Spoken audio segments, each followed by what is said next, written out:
నమస్తే, welcome to 9+ news channel. ఈరోజు మనం పశ్చిమాసియా యుద్ధాలు కావచ్చు, తర్వాత ఇప్పుడు మోడీ గారు ఏదైతే పొదుపు చర్యలు చెప్పారో ఈ అంశాలు కావచ్చు, కొన్ని అంశాల మీద మనం మాట్లాడడానికి మనతో పాటు జయప్రకాష్ నారాయణ గారు అందుబాటులో ఉన్నారు. జయప్రకాష్ నారాయణ గారిని అడిగి అసలు ప్రస్తుతం జరుగుతున్న వరల్డ్ సినారియో కావచ్చు, తర్వాత ఏపీ రాజధాని అమరావతి కావచ్చు, తెలంగాణ రాష్ట్రం ప్లస్ నుంచి మైనస్లో పోయిన ఆర్థిక పరిస్థితి కావచ్చు, ఈ అంశాలను సార్ నమస్తే అండి. నమస్తే ఆంజనేయుడు. సార్, ఇప్పుడు ఇటీవల మీరు తరచూ చెప్పే పదం ఉచితాలు ఇచ్చి ప్రజలను బెగ్గాస్గా తయారు చేయొద్దండి అని మీరు తరచూ చెప్తూనే ఉంటారు. ఇప్పుడు చూస్తే మన జరిగిన రాష్ట్రాల్లో చూస్తే పశ్చిమ బెంగాల్ కావచ్చు, తమిళనాడు కావచ్చు, కేరళ అక్కడ కూడా ఈ ఉచిత హామీలు వచ్చి మళ్ళీ అధికారంలోకి వచ్చాయి. మీరు ఒకవైపు ఏమో ఈ ఉచితాలతో మనం దివాలా తీస్తామని చెప్తున్నా కూడా ప్రభుత్వాలు ఇలాగే వెళ్తున్నాయి. అంటే భారత భవిష్యత్తు ఏంటి దీనివల్ల మామూలుగా? ఆంజనేయులు, దీన్ని రెండు కోణాల నుంచి చూడాలి. మొట్టమొదటిది, అసలు ప్రభుత్వాన్ని మనం ఎందుకు ఏర్పాటు చేసుకున్నాం? మానవ సమాజంగా మనం ఏర్పాటు చేసుకుందిగా, దేవుడు ఇచ్చింది కాదుగా ప్రభుత్వాలు. కాదు, పూర్వం నమ్మేవాళ్ళు దేవుడు రాజును పంపించారు, దైవం సంభూతిని రాజు దేవుడి అధికారాన్ని ఇచ్చాడు, రాజు ఏం చేసినా మనం దొగ్గుండాలి. అది కాదుగా మనం ఏర్పరచుకున్నాం. ఎందుకు ఏర్పరచుకున్నాం? మన ఉమ్మడి అవసరాలు తీర్చడం కోసం. ఇది బాగా మనందరి మనసులో నాటుకోవాలి. మన జీవితంలో సొంత పనులన్నీ మన ఇష్టం. మీరు ఎలాంటి చొక్కా వేసుకున్నారు, ఎలాంటి ప్యాంట్ వేసుకున్నారు, ఎలాంటి ఇంట్లో ఉంటున్నారు, మీ డబ్బు ఎట్లా ఖర్చు పెడుతున్నారు, ఎవరిని పెళ్లి చేసుకున్నారు, ఎంతమంది పిల్లల్ని కన్నారు, ఆ పిల్లలు ఏ స్కూల్కి వెళ్తారు, మీరు ఏ డాక్టర్ దగ్గరికి పోతారు, ఇవన్నీ మీ సొంత విషయాలు. అక్కడ ఎవరు పట్టించుకోరు. దానికి ప్రభుత్వం మిమ్మల్ని శాసించదు. కానీ మనకు అవసరమైనవి, మన జీవితాన్ని శాసించేవి, సొంతంగా చేసుకోలేనివి చాలా ఉన్నాయి. అది ఉమ్మడి అవసరాలు. ఉదాహరణకి మీరు ఇక్కడికి మనం ఇప్పుడు పంజగుట్ట సమాజగూడలో ఉన్నాం. ఇక్కడికి మీరు రావాలంటే ట్రాఫిక్ మీరు చూస్తుంటారు. ఆ ట్రాఫిక్ మీకు ఎంత సంకల్పం ఉన్నా కూడా ట్రాఫిక్ని సొంతంగా బాగు చేసే శక్తి మీకు లేదు. అది ప్రభుత్వం చూడాలి. ఉమ్మడి అవసరం. మంచినీళ్ళు ఇప్పుడు దీనికి వచ్చే ముందు ట్యాప్ ఓపెన్ చేశారని మా వాళ్ళని కోప్పడి వచ్చాను నేను. ఎందుకని? మంచినీళ్ళు కొరత ఉంది. మీరు అంత గొప్పవాళ్ళైనా కూడా మీరు సొంతంగా మంచినీళ్ళు సమకూర్చుకోలేరు. ఉమ్మడిగానే మంచినీళ్ళు వ్యవస్థ కొంత సొంతంగా ఏర్పాటు చేసుకోవచ్చు, కానీ చాలా పరిమితంగా చేయగలం. లేకపోతే రోడ్లు వేసుకోవాలి. మనకు కరెంట్ రావాలి. కరెంటు డబ్బులు ఇస్తున్నాం మనం, కానీ కరెంట్ అందరికీ అందించే ఏర్పాటు ఉమ్మడిగా మాత్రమే చేయాలి. పిల్లలకి స్కూళ్ళు, మీరు ఎంత తెలియగలడైనా కూడా ప్రతి ఒక్కటి సొంత స్కూల్ ఏర్పాటు చేసుకోలేరు. మంచి విద్య కోసం పాఠశాల, మంచి ఆరోగ్యం, న్యాయం అందటం, శాంతిని కాపాడడం, సమాజంలో నేరం చేస్తే శిక్ష పడడం, తగాదా వస్తే పరీక్షించడం, ఇవన్నీ కూడా ఉమ్మడి అవసరాలు. ప్రభుత్వాన్ని ప్రధానంగా పెట్టుకున్నది ప్రజలందరికీ ఇది బాగా అర్థం కావాలి, రాజకీయ వాళ్ళకి అర్థం కావాలి, అధికారులకు అర్థం కావాలి. ఈ విషయంలో చాలామందికి ఈ దేశంలో స్పష్టత లేదు. ప్రభుత్వాన్ని ఎందుకు ఏర్పాటు చేసుకున్నామంటే సంక్షేమ అవసరాలు అంటారు. కాదు, ఉమ్మడి సేవలు అందించటము, ఉమ్మడి అవసరాలు తీర్చటము. అందుకోసం పన్నులు కడుతున్నాం. అందుకోసం అని చెప్పని మనం అధికారాన్ని ఇచ్చాం, ఓటు రూపంలో కొంత పరిమితమైన అధికారాన్ని ఇచ్చాం. ఏమవుతుంది? ఈ ఉచితాలు, సంక్షేమం అన్న పేరుతో ఓటు రాబట్టాలి అని చెప్పన్న కోరికతో అసలు చేయాల్సిన పని పక్కన పెట్టేసి తాత్కాలికంగా ప్రజలకు ఏదో చేసినట్టు చూపెట్టి వాళ్ళ జీవితాలు మారవు, కానీ తృప్తి కలుగుతుంది. ఇప్పుడు ఎవరైనా ఫ్రీగా నాకు ఇస్తానంటే నాకు సంతోషం ఉంటుంది కదా. ఫ్రీగా నీళ్ళు ఇస్తున్నా ఉన్నారు. ఎవరు అడిగారు ఫ్రీగా నీళ్ళమ్మని? నీళ్ళు అందించి ఏర్పాటు చేయమని మనం పెట్టాం. హైదరాబాద్లో మీరు ఎక్కడైనా చూడండి, ఇవాళ ప్రతి కాలనీలో మంచినీళ్ళ కట్టకట్టగా ఉంది. మంచినీళ్ళ కట్టకట్ట ఉంది. ఇంట్లో ఆర్ఓ లేనిది నమ్మకం కూడా లేదు. అసలు మంచినీళ్ళు అందించలేని ప్రభుత్వం మంచినీళ్ళు ఫ్రీగా ఇస్తానంటుంది. మంచినీళ్ళు అందించడం అనే బాధ్యత, లేని మంచినీళ్ళు ఫ్రీగా ఇవ్వటం అనే బాధ్యత. అదే కదా. అలాగే కరెంటు సరిగ్గా అందించడం అందరికీ సులభంగాను, ఏ ఇబ్బంది లేకుండా, దాని మీద దృష్టి పెట్టకుండా ఫ్రీగా కరెంట్ అంటున్నాం, లేకపోతే మరొకటి అంటున్నాం. కాబట్టి మనం గుర్తించాల్సింది, మనకు అసలు చేయాల్సిన పని చేయకపోతే నష్టపోయేది ఎవరు? అంతిమంగా ప్రజలే. ఆ ప్రజల్లో కూడా ఏ వర్గం నష్టపోతారు ఎక్కువ? బేదలు. డబ్బు ఉన్నవాడు మీరు రివర్స్ ఆస్మోసిస్ పెట్టుకుంటాడు. లేకపోతే ఇప్పుడు ఉదాహరణకి పాషాకోట్లో రోజుకు 6,000 రూపాయలతో నీళ్లు కొంటున్నాం. రోజుకు 6,000. ఇక్కడ 50,000 అపార్ట్మెంట్స్ ఉన్నాయి. సరే, ఇక్కడ ఎగువ మధ్య తరగతి భరించగలరు, ఇష్టం లేకపోయినా బాధ ఉన్న కొంటున్నారు. కానీ నిజంగా కొనలేని వాళ్ళు ఏమైపోతున్నారు? అంతేగా. కాబట్టి ప్రభుత్వం ఉమ్మడి సేవలు సరిగ్గా అందించకపోతే నష్టపోయేది బేదలు. ఆ బేదల్ని మార్చి మన ప్రభుత్వాలు, పార్టీలు ఏం చేస్తున్నాయి? తాత్కాలికమైన తాయిలాలు ఇచ్చి వాళ్ళ బతుకుల్ని బాగు చేయకుండా, దీర్ఘకాలికంగా వాళ్ళకి కావాల్సిన అవసరాలు తీర్చకుండా, వాళ్ళ పిల్లలకి ఎదిగే అవకాశాలు ఇవ్వకుండా, ఓట్లో పరమాత్మ ఉన్నాడని చెప్పని పైసామే పరమాత్మలాగా ఓటుమే పరమాత్మ. ఆ ఓటు కోసం అని చెప్పని ఉన్న వనరులన్నీ కూడా దానికే ఖర్చు పెడుతుంది. ఇది సమస్య. సంక్షేమం ఇవ్వటం వద్దని కాదు. అసలు ప్రభుత్వం మౌలికమైన పాత్ర ఏమిటి? సమాజంలో న్యాయం అందకపోతే అందరికీ సకాలంలో డబ్బున్నవాడికే వాడు చెప్పినట్టుగా ఉంటే, వాడి చేతుల్లో న్యాయం బందీగా ఉంటే ఇంకా సమాజం ఎక్కడున్నట్టు? దాని మీద దృష్టి ఏమైనా పెడుతున్నామా మనం? లేదు. రెండోది, సంక్షేమం అవసరం ఎంతో కొంత, ఎందుకంటే కష్టంలో ఉన్న వాళ్ళని ఆదుకోవాలి. 100%. రెండోది, మనం ఓటు ఎప్పుడైతే ప్రజాస్వామ్యంలో ఓటు ద్వారా అందరి సమ్మతి కావాలి కదా, ఆ సమ్మతి కావాలంటే డబ్బున్న దేశాల్లో కూడా సంక్షేమం అవసరం అవుతుంది. అవును. అమెరికా లాంటి దేశంలో కూడా దాదాపు 10-12% జనాభాకి ఉచితంగా ఆహారం ఇస్తున్నారు. ఆహారం ఇస్తుంది. ఫుడ్ స్టాంప్స్ అనే పేరు. అవును. అందరిని ఆకట్టుకోవాలి, అందరిని కలుపుకోవాలి. కాబట్టి ఇది అసలు వద్దనట్టు మూర్ఖత్వం. సంక్షేమం వద్దని ఎవరు అనరు. కానీ సంక్షేమమే పరిపాలన అని చేసి ఉమ్మడి సేవలను పక్కన పెట్టేసి రేపొద్దున పిల్లల భవిష్యత్తు బాగుపడడం కోసం కావాల్సిన అభివృద్ధికి మౌలిక సదుపాయాల కల్పన కావచ్చు, పెట్టుబడులను పెంచడం కావచ్చు, ఆర్థిక అభివృద్ధిని పెంచడం కావచ్చు, ఉపాధి కల్పన కావచ్చు, దాన్ని పూర్తిగా నిర్లక్ష్యం చేస్తే ఏమవుతుంది? సమాజం ఉన్న కొద్దికి అడుక్కు తినిపోతుంది. తాత్కాలికంగా ప్రజల్ని మభ్యపెట్టి వాళ్ళ ఓటు పొంది వాళ్ళ పిల్లల భవిష్యత్తు నాశనం చేస్తున్నాం. అంచేత సంక్షేమం వద్దని కాదు, సంక్షేమానికి అభివృద్ధికి సమతూకం కావాలి. మన దేశంలోనే ఉదాహరణలు ఉన్నాయి. కొన్ని రాష్ట్రాల్లో సంక్షేమం అందిస్తున్నారు. అన్ని రాష్ట్రాల్లో అందించకుండా ఏ పార్టీ లేదు భారతదేశంలో, ఏ రాష్ట్రమూ లేదు, జాతీయ స్థాయిలో కూడా లేదు. అది రాకుండా అప్పుడు వ్యతిరేకించిన బీజేపీ కూడా ఇప్పుడు ఉచిత పథకాలు అనౌన్స్మెంట్ చేస్తారు. అది అనివార్యం. చెప్పిన ఇప్పుడు అమెరికా లాంటి సంపన్న దేశం ఉచితంగా మీరు భోజనం పెడుతున్నప్పుడు చాలామందికి, మన దేశంలో అది అసాధ్యం. అందులో ప్రజాస్వామ్యంలో అసాధ్యం. కానీ ఏం చేస్తున్నారు వీళ్ళు? చాలామంది, చాలా రాష్ట్రాలు కానీ జాతీయ స్థాయిలో కానీ ప్రస్తుతం కొంత సమతూకాన్ని పాటిస్తున్నారు. సంక్షేమాన్ని అందిస్తున్నారు, కానీ సంక్షేమమే పరమావధి, వ్యక్తులకి తాత్కాలిక తృప్తిపరచడమే పరిపాలన అని చెప్పని కాకుండా దానికి దీర్ఘకాలిక అభివృద్ధికి మధ్య సమతూకాన్ని పాటిస్తున్నారు. ఇప్పుడు మన ఇంట్లో మన పిల్లలకి అన్నీ ఈవేళ 24 అవర్స్ మీకు మొబైల్ ఫోన్ ఇచ్చేసి సరదాగా ఆడుకుంటే ట్యాబ్లెట్ ఇచ్చేసి వీడియో గేమ్స్ ఆడుకోమని చెప్పని, అసలు క్రమశిక్షణ లేకుండా, రేపొద్దున గురించి ఆలోచించకుండా, మంచి చదువు సంఖ్యలు, మంచి వ్యాయామము, మరి సరైన నిద్ర ఇవన్నీ పట్టించుకోకుండా ఉంటే సంతోషంగా ఉంటుంది. పిల్లలు సంతోషపడతారు. తల్లిదండ్రులు అలా కాదన్నా, నువ్వు కొంచెం టైంకి పడుకో, రేపు పొద్దున్న స్కూల్కి వెళ్ళాలి, టైంకి హోంవర్క్ చేసుకో, వీడియో గేమ్స్ కాదు బయటకు వెళ్ళి ఆడుకో అందరితో కలిసి అంటే, ఐ హేట్ యూ డాడీ అని చెప్పి తలుపొట్టేస్తారు. కానీ తల్లిదండ్రులకి ఆ ప్రేమానుబంధాలు ఉండటం చేత, జన్యు సంబంధం ఉండటం చేత ఒకరు క్షణంలో తిట్టినా కూడా ఆ కుటుంబం దీర్ఘకాలిక అవసరాలు స్వల్పకాలికంగా తృప్తి కలుపుతుంది. అది చేయలేకపోయినప్పుడు పిల్లలు ఆకతాయిగా పెంచామంటాం. ఎప్పుడు ఆకతాయిగా పెంచినట్లెక్క? రేపటి గురించి ఆలోచించకుండా ఆ పిల్లలు ఆ క్షణంలో ఏం కావాలంటే కొండ మీద కోతిని మనం తెచ్చిపెడితే ఏమవుతుంది? ఆ పిల్లలు చెడిపోతున్నారు. ఆ పిల్లల భవిష్యత్తు నాశనం అయిపోతుంది. మరి సమాజం కూడా అంతే. సమాజంలో ప్రభుత్వం ఆ తల్లిదండ్రుల బాధ్యతను వహించాలి. భవిష్యత్తుని కాపాడుతూ తాత్కాలిక అవసరాలు తీర్చాలి. కొన్ని చోట్ల అదేం లేకుండా అసలు సంక్షేమమే పరవాదు చేస్తున్నారు. కొన్ని చోట్ల బాధ్యత ఉన్నారు. ఉదాహరణకు కొన్ని రాష్ట్రాలు తీసుకోండి, ఒరిస్సా తీసుకోండి. నవీన్ పట్నాయక్ 25 ఏళ్ల పాటు ఆయన ముఖ్యమంత్రిగా చేశారు. చక్కగా సంక్షేమాన్ని, అభివృద్ధిని సమతూకాన్ని పాటించారు. ప్రజల గౌరవాన్ని కోల్పోయాడు ఆయన. 25 ఏళ్ళు ఆయన ఎన్నికైనారు. మళ్ళీ ఆయనే ముఖ్యమంత్రి అయినాడు. అవును. కాబట్టి సంక్షేమం తప్ప పరిపాలన లేదని చెప్పి అన్నది మూర్ఖమైన ఆలోచన. రెండు కలిపితే ప్రజల ఆదరణ కూడా ఉంటుంది. రాష్ట్రం ఒరిస్సా ఒకప్పుడు చాలా అధ్వానంగా ఉండేది, ఇప్పుడు చాలా అభివృద్ధి చెందింది. ఒరిస్సాలో నవీన్ పట్నాయక్ గారు ఉండగా ముఖ్యమంత్రిగా 38,000 కోట్ల రూపాయలు ఏడాదికి మిగులు చూపెట్టేవారు. మీరు ఎన్నోసార్లు చెప్పారు. ఒరిస్సా. అలాగే ఉత్తరప్రదేశ్ ఒక పేద రాష్ట్రం, దేశంలో అతిపెద్ద రాష్ట్రం. అది వేరే దేశం అయినట్టయితే ప్రపంచంలో 5వ పెద్ద దేశం. 100%. అలాంటి ఉత్తరప్రదేశ్లో గత సంవత్సరం దాదాపు 78,000 కోట్ల రూపాయలు మిగులు చూపెట్టారు.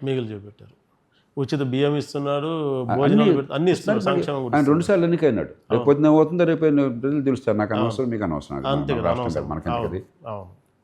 అలాగే గుజరాత్ ఉన్నది. 25 ఏళ్ళ నుంచి 30 ఏళ్ళ నుంచి ఒకటే పార్టీ అధికారంలో ఉంటుంది. 25 దాదాపు 25 ఏళ్ళ నుంచి. అక్కడ సారాయి కూడా లేదు. దేశం మొత్తంలో సారాయి లేనటువంటి ఈ మధ్యకాలంలో బీహార్లో తీశారు. అది మినహాయిస్తే మొదటి నుంచి సారాయి అమ్మకం లేనటువంటి ఏకైక దేశం గుజరాత్. గుజరాత్ అంటే సారాయి వల్ల వచ్చే ఆదాయం లేదు. లేదు. 2 తెలుగు రాష్ట్రాలు కలిపితే మనకి దాదాపుగా 80,000 కోట్ల రూపాయలు, 80,000 కోట్ల రూపాయలు ఆంధ్రప్రదేశ్ తెలంగాణలో వివిధ రూపాల్లో సారాయి అమ్మకం నుంచి వస్తున్నారు. మీకు ఎక్సైజ్ డ్యూటీ కానీ, లేకపోతే దాని మీద సేల్స్ ట్యాక్స్ కానీ, ప్రివిలేజ్ ఫీ కానీ, లేకపోతే లైసెన్స్ ఫీ కానీ, రకరకాలు కలిపి 80,000 కోట్లు వస్తుంది. గుజరాత్లో ఆ డబ్బేం లేకుండా మిగులు సాధిస్తున్నారు, అభివృద్ధి సాధిస్తున్నారు, ప్రజల్లో మంచి పేరు తెచ్చుకుంటున్నారు. మహారాష్ట్ర. ఓకే. కాబట్టి మన దేశంలో ఉంది. అలాగే జాతీయ స్థాయిలో ఉన్నంతలో అటు సంక్షేమాన్ని, ఇప్పుడు మోదీ గారు సంక్షేమాన్ని మరి ఉచితంగా బియ్యం ఇస్తున్నారు, ఇంకా ఎన్నో పథకాలు చేస్తున్నారు, రైతులకి ఎరువులు ఇస్తున్నారు, రకరకాలు ఇస్తున్నారు. ఇవి ఇస్తూనే ఉన్నంతలో కాస్త సమతూకాన్ని సాధించి గత సంవత్సరం 17 లక్షల కోట్ల రూపాయలు పెట్టుబడులు పెట్టారు. రోడ్ల కోసం, రైల్వేల కోసం, మౌలిక సదుపాయాల కోసం, భవిష్యత్తు కోసం అని చెప్పి పెద్ద పెద్ద ఫ్లైఓవర్లు నేషనల్ హైవే రికార్డు స్థాయిలో. కాబట్టి ఈ సంక్షేమం వద్దని కాదు, ప్రభుత్వం మౌలికంగా ఏం చేయాలి, దాన్ని వదిలే సంక్షేమం అంటే ప్రజల భవిష్యత్తును నాశనం చేయటము. ఈ సంక్షేమాన్ని, అభివృద్ధితో సమతూకాన్ని పాటించాలి. ప్రజాస్వామ్యంలో సంక్షేమం లేకుండా ఎన్నికలు గెలపడం సాధ్యం కాదు. నేను సంక్షేమ పథకాలు చేపట్టిన ఎన్నికల్లోకి వెళ్తే డిపాజిట్ అన్ని చోట్ల గల్లంతైపోతాయి. కానీ సమతూకం కావాలి. లేకపోతే ప్రజల్ని తాత్కాలికంగా ఏమరుస్తున్నామో, వాళ్ళని మోసం చేస్తున్నామో, చివరికి ఆ బతుకులు నాశనం చేస్తున్నాం. సార్, మీరు అంటే మనం ఇక్కడ తెలుగు రాష్ట్రాలు, 2 రాష్ట్రాలకి చాలా దగ్గరగా ఉన్న వ్యక్తి మీరు. అట్లా ఇక్కడ ఏ గవర్నమెంట్ ఉన్నా కూడా ఓకే, మీరు ఇచ్చే సూచనలు కానీ వాళ్ళు కూడా వింటారో ఇది ఉంటారు. ఈ 2 తెలుగు రాష్ట్రాలు బడ్జెట్ మైనస్లో ఉన్నారు. మీకేమనిపిస్తుంది? ఆంధ్రప్రదేశ్ ఏమో కష్టాల్లో పుట్టింది. హైదరాబాద్ నగరం ఎప్పుడైతే ఆంధ్రప్రదేశ్ కాకుండా తెలంగాణకు సహజంగా వస్తుంది, భౌగోళికంగా తెలంగాణలో ఉంది కాబట్టి మరి నిధులు ఇచ్చేదంతా హైదరాబాద్ నగరం, మహానగరాల్లో డబ్బులంతా ఉన్నాయి. అది పోవటం వల్ల ఆ తర్వాత కష్టాలు కొని తెచ్చుకున్నారు. మొదట చంద్రబాబు నాయుడు గారు తెలంగాణలో కేసీఆర్ ప్రభుత్వం చేసిందని వారు ఏర్పాటు చేశారు. ఉద్యోగుల జతబత్యాలు దేశంలో ఎక్కడ లేని రీతిలో 43% ఒకసారి పెంచారు. ఈ 2 రాష్ట్రాల్లో దేశంలో ఇతర రాష్ట్రాలతో పోలిస్తే 30-40% ఎక్కువ జీతభత్యాలు ఉన్నాయి. జాతీయ స్థాయిలో ప్రభుత్వంతో పోలిస్తే మామూలుగా జాతీయ స్థాయి ప్రభుత్వం ఉద్యోగుల జీతాలు చాలా ఎక్కువ ఉంటాయి రాష్ట్రాల కంటే. వాళ్ళతో పోలిస్తే 30% ఎక్కువ ఉన్నాయి జీతాలు. ఇక్కడ మీరు పెట్టుకున్నారు కావాలని కొంతమంది ఉద్యోగుల మెప్పు కోసం సమాజం మొత్తాన్ని మీరు బలిపెట్టారు. సమాజము, ఉద్యోగుల ప్రయోజనాలను కాపాడాలి, కానీ సమాజాన్ని నాశనం చేస్తే అదే పరిపాలన అవుతుంది. అంతే కదా, అది మీరు చేసింది. అలాగే అలవమాలిన సంక్షేమ పథకాలు, ఉదాహరణకి ఎవరు లోన్ ఎవరు పెట్టమన్నారు 2014లో పెట్టుకున్నారు. ఇట్లా రకరకాల పథకాలు పెట్టారు. జగన్ అన్న వచ్చి దాన్ని మరింత రకరకాల పథకాలు పెట్టి గ్యారంటీలు, హామీలు పెట్టి సంక్షేమమే పరిపాలన స్థాయి తీసుకెళ్ళారు. ఇక అభివృద్ధి అక్కర్లేదు. అభివృద్ధి గురించి ఎవరిని అడిగితే అది పెత్తందారులు అడుగుతున్నారు, మనకెందుకు అభివృద్ధి, నేను బటన్ నొక్కుతున్నాను, మన బతుకులు బాగుపడిపోతుందని చెప్పి నాకు విచిత్రమైన వాదన చేశారు. రాష్ట్రం వెనక్కి వెళ్ళిపోయింది. మళ్ళీ ఇప్పుడు ప్రభుత్వం వస్తే కొంత మౌలిక సదుపాయాలు అభివృద్ధి కోసం ప్రయత్నం చేస్తున్నారు. కానీ ఎన్నికల్లో గెలిపే పరమావధిగా ఇంకా సంక్షేమాన్ని అదే పనిగా డబ్బులున్నా లేకపోయినా పెంచకపోతే ఊడిపోతామన్న భయంతో ఇంకా సంక్షేమాన్ని ఇంకా పెంచేసారు. డబుల్. మరి మొత్తం ఎక్కడ జీతాలు ఎక్కువ పెడుతుంటే మీరు సంక్షేమాలు దేశంలో ఎక్కడ లేనంతుంటే, ఉదాహరణ మహారాష్ట్ర మనకంటే చాలా సంపన్నమైన రాష్ట్రం. ఏ రకంగా చూసినా మహారాష్ట్రకి ఆంధ్రప్రదేశ్ పోలిక లేదు. మహారాష్ట్రలో ఇప్పటికి కూడా 1800-1500 ఇస్తున్నారు ఓల్డ్ ఏజ్ పెన్షన్, వృద్ధాప్య పెన్షన్. ఆంధ్రప్రదేశ్లో ఎంత ఇస్తున్నారు? 3,000-4,000. దేశంలో ఏ రాష్ట్రం ఇవ్వట్లేదు. ఒక ఉదాహరణ ఇది. అలాగే ఆడపిల్లలకి మన డబ్బులు కానీ, లేకపోతే అమ్మఒడి పేరుతో, మరో పేరుతో కానీ, రకరకాల పేరుతో మీరు పెట్టుకున్నారు, ఇంకా పెంచుకుంటున్నారు ప్రతిరోజు. మరి సహజంగానే ఖజానాలో పైసామే పరమాత్మ, మీకు ఇష్టం ఉన్నా లేకపోయినా వచ్చే ఆదాయాన్ని బట్టి ఖర్చు ప్రతి కుటుంబం ఏం చేస్తుంది, వచ్చే ఆదాయం చూసుకొని జాగ్రత్తగా పెట్టుకుంటుంది. ఒకవేళ ఆదాయం తక్కువ ఉంటే ఖర్చు తగ్గించుకుంటుంది. అవసరమైన వాటి ఖర్చు పెట్టి అవసరం లేని వాటి విషయంలో పక్కన పెడతాం, రేపు చూసుకోవచ్చు అని చెప్పాను.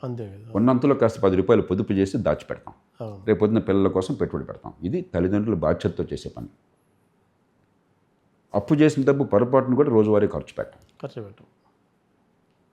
మన పెద్దవాళ్ళ నుంచి నేర్పిన పాఠం కూడా. అప్పు చేసిన డబ్బుతో రేపు పొద్దున పిల్లలకు ఆస్తులు పెంచే ప్రయత్నం చేస్తాం.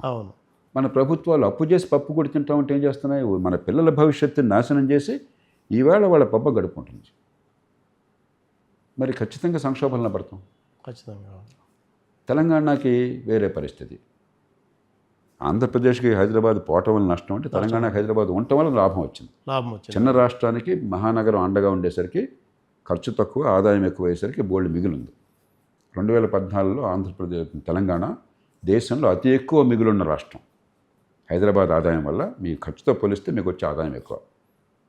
అలాంటి దాన్ని మహారాజుల్లాగా విచ్చలవిడిగా ధారాళంగా లెక్కకు మించి అన్ని రకాలు ఉద్యోగుల జతపత్యాలతో మొదలెట్టి ఆ తర్వాత నేను అప్పటి నుంచి గట్టిగా గొంతెత్తి వచ్చాను.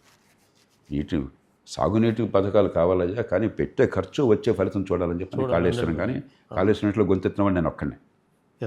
చాలా విషయాల్లో కాస్త ముందు ప్రజలకు చెప్పే బాధ్యతలో సత్తమే పడుతుంది. ఆనాడు వెనకపోవచ్చు అర్థం కాక, తర్వాత చేతులు గాలకు ఆకులు పట్టుకుంటున్నాం పొరపాటు అని చెప్పి.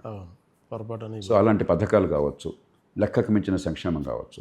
కానీ అయినా కూడా గతంలో టీఆర్ఎస్ కొంతమేరకు రాష్ట్ర ఆర్థిక వ్యవస్థ కొంత కుదేలైనా కూడా కొంత ఈ సమతూకాన్ని పాటించే ప్రయత్నం చేశారు. కాంగ్రెస్ పార్టీ అధికారం రావాలని చెప్పని గారు కర్ణాటకలో, ఆంధ్రప్రదేశ్లో లెక్కకు మించినటువంటి హామీలు ఇచ్చేసి ఉచిత బస్సు, బంగారం అన్ని రకాలు చేశారు. ఇప్పుడు ఏమైంది, చివరికి నెల జీతం ఉద్యోగులకు సరిగ్గా అంతుందో లేదో గ్యారంటీ లేదు. పెన్షనర్లకు అందట్లేదు. రిటైర్ అయిపోయినట్టయితే రిటైర్ వాళ్ళకి పెన్షన్ బెనిఫిట్స్, రిటైర్మెంట్ బెనిఫిట్స్ ఇవ్వక వాళ్ళు కోర్టులకు పోయి కోర్టు ఆదేశాలు ఇచ్చి చివాట్లు మొట్టికాయలు వేసి దశల వారీగా ఇస్తామన్న పరిస్థితికి వచ్చారు. గతంలో కాంగ్రెస్ ప్రభుత్వం ప్రవేశపెట్టింది ఫీ రీఇంబర్స్మెంట్ స్కీమ్. కాలేజీల్లో కొన్ని వేల కోట్ల బకాయిలు ఉన్నాయి, వాళ్ళు కోర్టులకు పోయారు. గతంలో కాంగ్రెస్ ప్రభుత్వం ప్రవేశపెట్టింది ఆరోగ్యశ్రీ, కొన్ని వందల కోట్ల బకాయిలు ఉన్నాయి, వాళ్ళు ఇంకా కోర్టులకు వెళ్ళినట్లేరు. బస్సు వెళ్తారా అప్పుడే వాళ్ళు, రేపు నాకు తెలియదు ఏం జరుగుతుందో. ఎంత అప్రతిష్ట ఇది, ఎంత అన్యాయం. ఇవి కాకుండా 2 రాష్ట్రాల్లో కూడా బకాయిలు చాలా ఉన్నాయి, ఇతర బకాయిలు చాలా ఉన్నాయి కాంట్రాక్టర్లకి. తెలంగాణలో మొన్న బడ్జెట్లోనే వాళ్ళు ఇచ్చిన వివరాల ప్రకారం 2,10,000 కోట్ల రూపాయలు చెల్లించాల్సిన బకాయిలు ఉన్నాయి. బడ్జెట్లో కనిపించవు అవి, ఎందుకంటే ఖర్చు పెడితే కానీ మీకు బడ్జెట్లో ఖర్చు కనిపించదు. ఇవ్వాల్సిన డబ్బు వాళ్ళకి కొట్టేస్తున్నారు. వాళ్ళేమో ప్రభుత్వంతో పోరాడే ధైర్యం లేదు. పోరాడినా కూడా కోర్టుల కింద ఎలా తరబడి పడుతుంది. మా మీద కోర్టుకు వెళ్తామని చెప్పి రేపు వాడు కాంట్రాక్టర్ రాకుండా వాడిని ఏడిపిస్తారు. ఇది పరిపాలన. కాబట్టి ఖచ్చితంగా ఇప్పటికైనా సరే కాస్త ముందు చూపుతో ప్రవర్తించాలి. ఎంత నష్టం జరిగినా కూడా దీని నుంచి బయటపడడం సాధ్యం. ఎందుకంటే మన దేశం కాస్త వేగంగా పెరుగుతుంది. 6-7%, కొన్ని రాష్ట్రాలు 8-9%, తమిళనాడు ఉదాహరణకి గత సంవత్సరం 11% పెరిగింది. అంత ఆర్థికాభివృద్ధి 8%, 9%, 10% ఉన్నప్పుడు ఏమవుతుందంటే పన్నుల ఆదాయం కూడా పెరుగుతూ ఉంటుంది. కనీసం పన్నుల ఆదాయం 100-110 అవుతుంది కాబట్టి ఒక సంవత్సరానికి అదనపు ఖర్చు పెట్టకుండా కాస్త ఆపామనుకోండి, క్రమక్రమంగా ఏమవుతుంది, అదుపులోకి వస్తుంది. అది కూడా చేయకుండా పన్నుల ఆదాయం 10 రూపాయలు పెరిగితే ఖర్చు 15 రూపాయలు పెంచుతున్నాం మనం, ఇంకా ఊబిలో కూరుకుపోతున్నాం. కాబట్టి ఇప్పటికైనా కొంచెం బాధ్యత తీసుకున్నట్టయితే అటు ప్రజల్ని తృప్తిపరచాలా, తాత్కాలికమైన సంక్షోభ ఇబ్బందుల నుంచి గట్టెక్కించాలి ప్రజల్ని, దీర్ఘకాలిక అభివృద్ధికి బాటలు వేయాలా, కొంచెం ఆర్థిక క్రమశిక్షణ కావాలనుకున్నట్టయితే ఖచ్చితంగా ఒక 5-6 ఏళ్లలో ఒక దారికి వస్తుంది. కానీ 5-6 ఏళ్ళు గురించి ఆలోచించట్లా. రేపు పోయిట్ కావాలి, ఒక బై ఎలక్షన్ ఉంది, లేకపోతే పంచాయతీ ఎలక్షన్ ఉంది, లేకపోతే రేపు అసెంబ్లీ ఎలక్షన్ వస్తుంది, మరో ఎలక్షన్ వస్తుంది. ఆ ఓటే పరమాత్మ, రాష్ట్రం సర్వనాశనం నాకు పర్లేదు అనే పరిస్థితి కొనసాగుతుంది. దాని నుంచి బయటపడాలి. సార్, ఇప్పుడు పశ్చిమాసియా యుద్ధాలు మనం పరిశీలిస్తే అంటే చాలామంది ప్రశ్నిస్తున్నది అంటే భారత్ ఎటువైపు లొంగకుండా, అటు అమెరికా వైపు కాకుండా, ఇటు ఇరాన్ వైపు కాకుండా, ఎటు కాకుండా మిగిలిపోవడం వల్ల మనం దెబ్బతింటున్నాం అనేది కొందరు ఆరోపిస్తున్నారు. పొలిటికల్ లీడర్స్ ఎక్కువ శాతం ఆరోపిస్తున్నారు. అంటే కొంతమంది ఏమో ఇరాన్కి సపోర్ట్ చేయాలని, కొంతమంది మనం ఎవరికి వద్దని, కొంతమంది ఇది ఉంటుంది. మీరు ఎందుకంటే ఇన్ని ఏళ్ళగా మీరు పరిశీలన చేస్తుంటుంటారు కదా, మీ ఒపీనియన్ ఏమంటారు? దీనిలో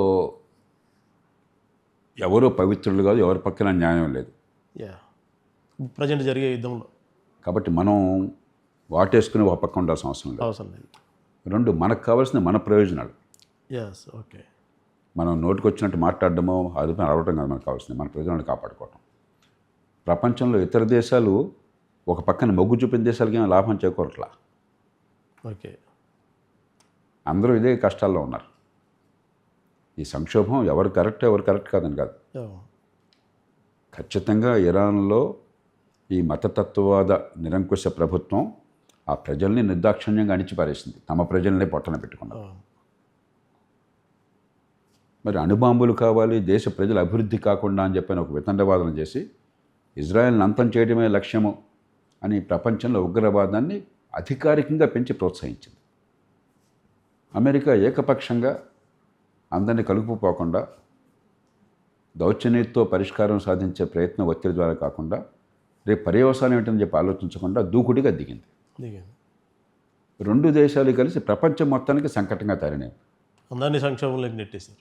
ఎంకిపెళ్లి సుబ్బు చావుకు వచ్చింది, వాళ్ళ దగ్గర వాళ్ళు తోడుతున్నారు. కానీ ప్రపంచం అంతా సంక్షోభంలో పడ్డారు. ప్రపంచంలో రెండో ప్రపంచ యుద్ధం తర్వాత ఒక స్థానిక యుద్ధం వల్ల ఎంత ప్రపంచం కుదేయాలనే సందర్భం ఇంకోవట్లేదు. అన్ని దేశాలు ఇవాళ ఇబ్బందులు పడ్డాయి. కాబట్టి భారతదేశం మీద ఇంకో పంథా తీసుకునే ఉంది, ఇంకో పంథా తీసుకుంటే ఇవన్నీ కూడా శుష్కమైనటువంటి ఆలోచనలు. ఊరికే రాజకీయంగా మీరు ఏం చేసినా నేను కాదంటా, నేను ఏం చేసినా మీరు కాదంటారు.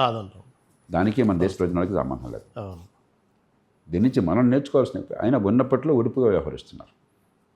20% మనకి ఇంధనం కొరత ఉన్నా కూడా మార్కెట్లో ధరలు విపరీతంగా పెరిగినా కూడా గతంలో జాతీయ స్థాయిలో ప్రభుత్వం పొదుపు పాటించడం వల్ల వాళ్ళు తట్టుకోగలుగుతున్నారు. ఉదాహరణకి ఎరువుల మీదే దాదాపుగా 2,30,000 కోట్ల రూపాయల సబ్సిడీ అవసరం అవుతుంది ఈ సంవత్సరం. ఎవరు ఏ దేశంలో అంత భారీ సబ్సిడీలు ఇవ్వట్లేదు ఒక ఎరువుల మీదే. ప్రపంచంలో ఎక్కడ లేనిది యూరియా 3,600 రూపాయల పైచులకు యూరియా ఒక బస్తాకి కొంటున్నారు.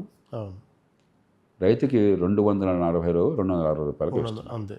300 దగ్గర 3,000 కొని ప్రపంచంలో ఎక్కడ ఇంత సబ్సిడీ లేదు. ఎంత సబ్సిడీ లేదు. ఆ సబ్సిడీ గతంలో ఎంత ఉందో అంతకంటే ఎక్కువ సబ్సిడీ పెంచి రేటు పెరగకుండా కాపాడుతున్నారు. అట్లాగే పెట్రోలు డీజిలు ఇంతకాలం దాకా ధరలు పెంచని ఏకైక దేశం భారతదేశం. ఇప్పుడు కూడా 15-14 రూపాయలు నష్టం వస్తుంటే 3 రూపాయలు పెంచారు. 3 రూపాయలు పెంచారు. కుకింగ్ గ్యాసు ఎంత ఇబ్బందులు ఉన్నా కూడా కమర్షియల్ అండర్టేకింగ్స్కి రెస్టారెంట్స్కి వెళ్ళకపోతున్నాం, కానీ ఎందుకంటే కొరత ఉంది కాబట్టి అందరికీ అందుబాటులో వచ్చి ఏర్పాటు చేస్తున్నారు. కాబట్టి ఉన్నంతలో తంటాలు పడుతుంది. అలాగే అంతర్జాతీయంగా అన్ని దేశాలతో సౌమ్యంగా ఉండి వీలున్నంత మేరకు ఇరాన్ నుంచి మాకు అవకాశం ఉన్నప్పుడు, లేకపోతే గల్ఫ్ నుంచి అవకాశం ఉన్నప్పుడు మనం ఎల్పిజి కొంత తెచ్చుకోగలిగాం. చాలా తక్కువ వచ్చింది, ప్రపంచం మొత్తం తక్కువ వచ్చింది. అలాగే యునైటెడ్ అరబ్ ఎమిరేట్స్తో కానీ, ఒమాన్తో కానీ, సౌదీ అరేబియాతో కానీ, బహ్రెయిన్తో కానీ, కువైట్తో కానీ మంచి సంబంధాలు పెట్టుకుని, అలాగే ఇప్పుడు నార్వే వెళ్ళాం, అమెరికా, వెనిజువెలా కావచ్చు, రష్యాతో మళ్ళీ రకరకాల రూపాల్లో ప్రయత్నం చేస్తుంది. అది ప్రభుత్వం బాధ్యత. ఆ ప్రయత్నాలు చేస్తున్నారు. కాబట్టి మనమేదో ఒక మార్గం తీసుకుంటే ఇంకంతకంటే బాగుండేదని దానికి ఏమి ఆధారాలు లేవు. అమెరికాలో సైతం అమెరికాకి అసలు దిగుమతులు అక్కర్లా. అమెరికా పూర్తిగా స్వయం సమృద్ధం. ఆయిల్ కానీ గ్యాస్ కానీ వాళ్ళ ఉత్పత్తులకి, వాళ్ళ అవసరాల కంటే ఎక్కువ ఉత్పత్తి చేస్తున్నారు. అమెరికాలో కూడా ధరలు పెరుగుతున్నాయి. వాళ్ళు కనుక మన దేశంలాగా కనుక ప్రైస్ కంట్రోల్ పెట్టి ఎగుమతులు నిషేధిస్తే రేపొద్దున ధరలు లాభం పడిపోతాయి అమెరికాలో. కాబట్టి ఈ సంక్షోభం ప్రపంచంలో అన్ని దేశాలకు ఉన్నది. ముఖ్యంగా 90% దిగుమతి చేసుకుంటున్నాం మనకు వేరే గత్యంతరం లేదు. ఇది అత్యుత్తం కాదు. మనం ఆలోచించాల్సింది దీర్ఘకాలికంగా. తాత్కాలికంగా ప్రభుత్వం తంటాలు పడుతోంది, ఇది అందించి ఏర్పాటు చేస్తుంది. కానీ దీర్ఘకాలికంగా ఈ ఆయిల్ మీద ఏ రకంగా మనం ఈ దిగుమతి మీద ఆధారపడకుండా భవిష్యత్తును కాపాడాలి. ఎలక్ట్రిఫికేషను, ఎలక్ట్రిక్ కార్స్కి వెళ్ళటం పెద్ద ఎత్తున. అసలు రేపు పొద్దున డీజిల్ పెట్రోలు వినియోగం అవసరం లేని పరిస్థితి మనం సాధ్యమంటారు సార్? మనకి ఖచ్చితంగా 30 ఏళ్ల క్రితం సాధ్యమైంది కాదు. ఇవాళ టెక్నాలజీ వచ్చింది. సోలార్ పవర్ వచ్చింది, స్టోరేజ్ బ్యాటరీలు వచ్చినాయి, ఎలక్ట్రిక్ కార్లు వచ్చినాయి. నేను ఎప్పుడు ఎలక్ట్రిక్ కారే వాడతాను. అది కొన్ని ఏర్పాట్లు చేయాలి. ఎలక్ట్రిక్ కార్ ఛార్జింగ్ స్టేషన్లు పెంచాలి. ఇప్పుడు ఏమవుతుంది, ఇప్పుడు నేను ఉదాహరణకి హైదరాబాద్లో ఎప్పుడు ఎలక్ట్రిక్ కారే వాడతాను. 5-6 కార్లో ఉన్నప్పుడు తప్పనిసరి చిన్న ఎలక్ట్రిక్ కార్ కాబట్టి అప్పుడు వేరే కారు వాడతాను.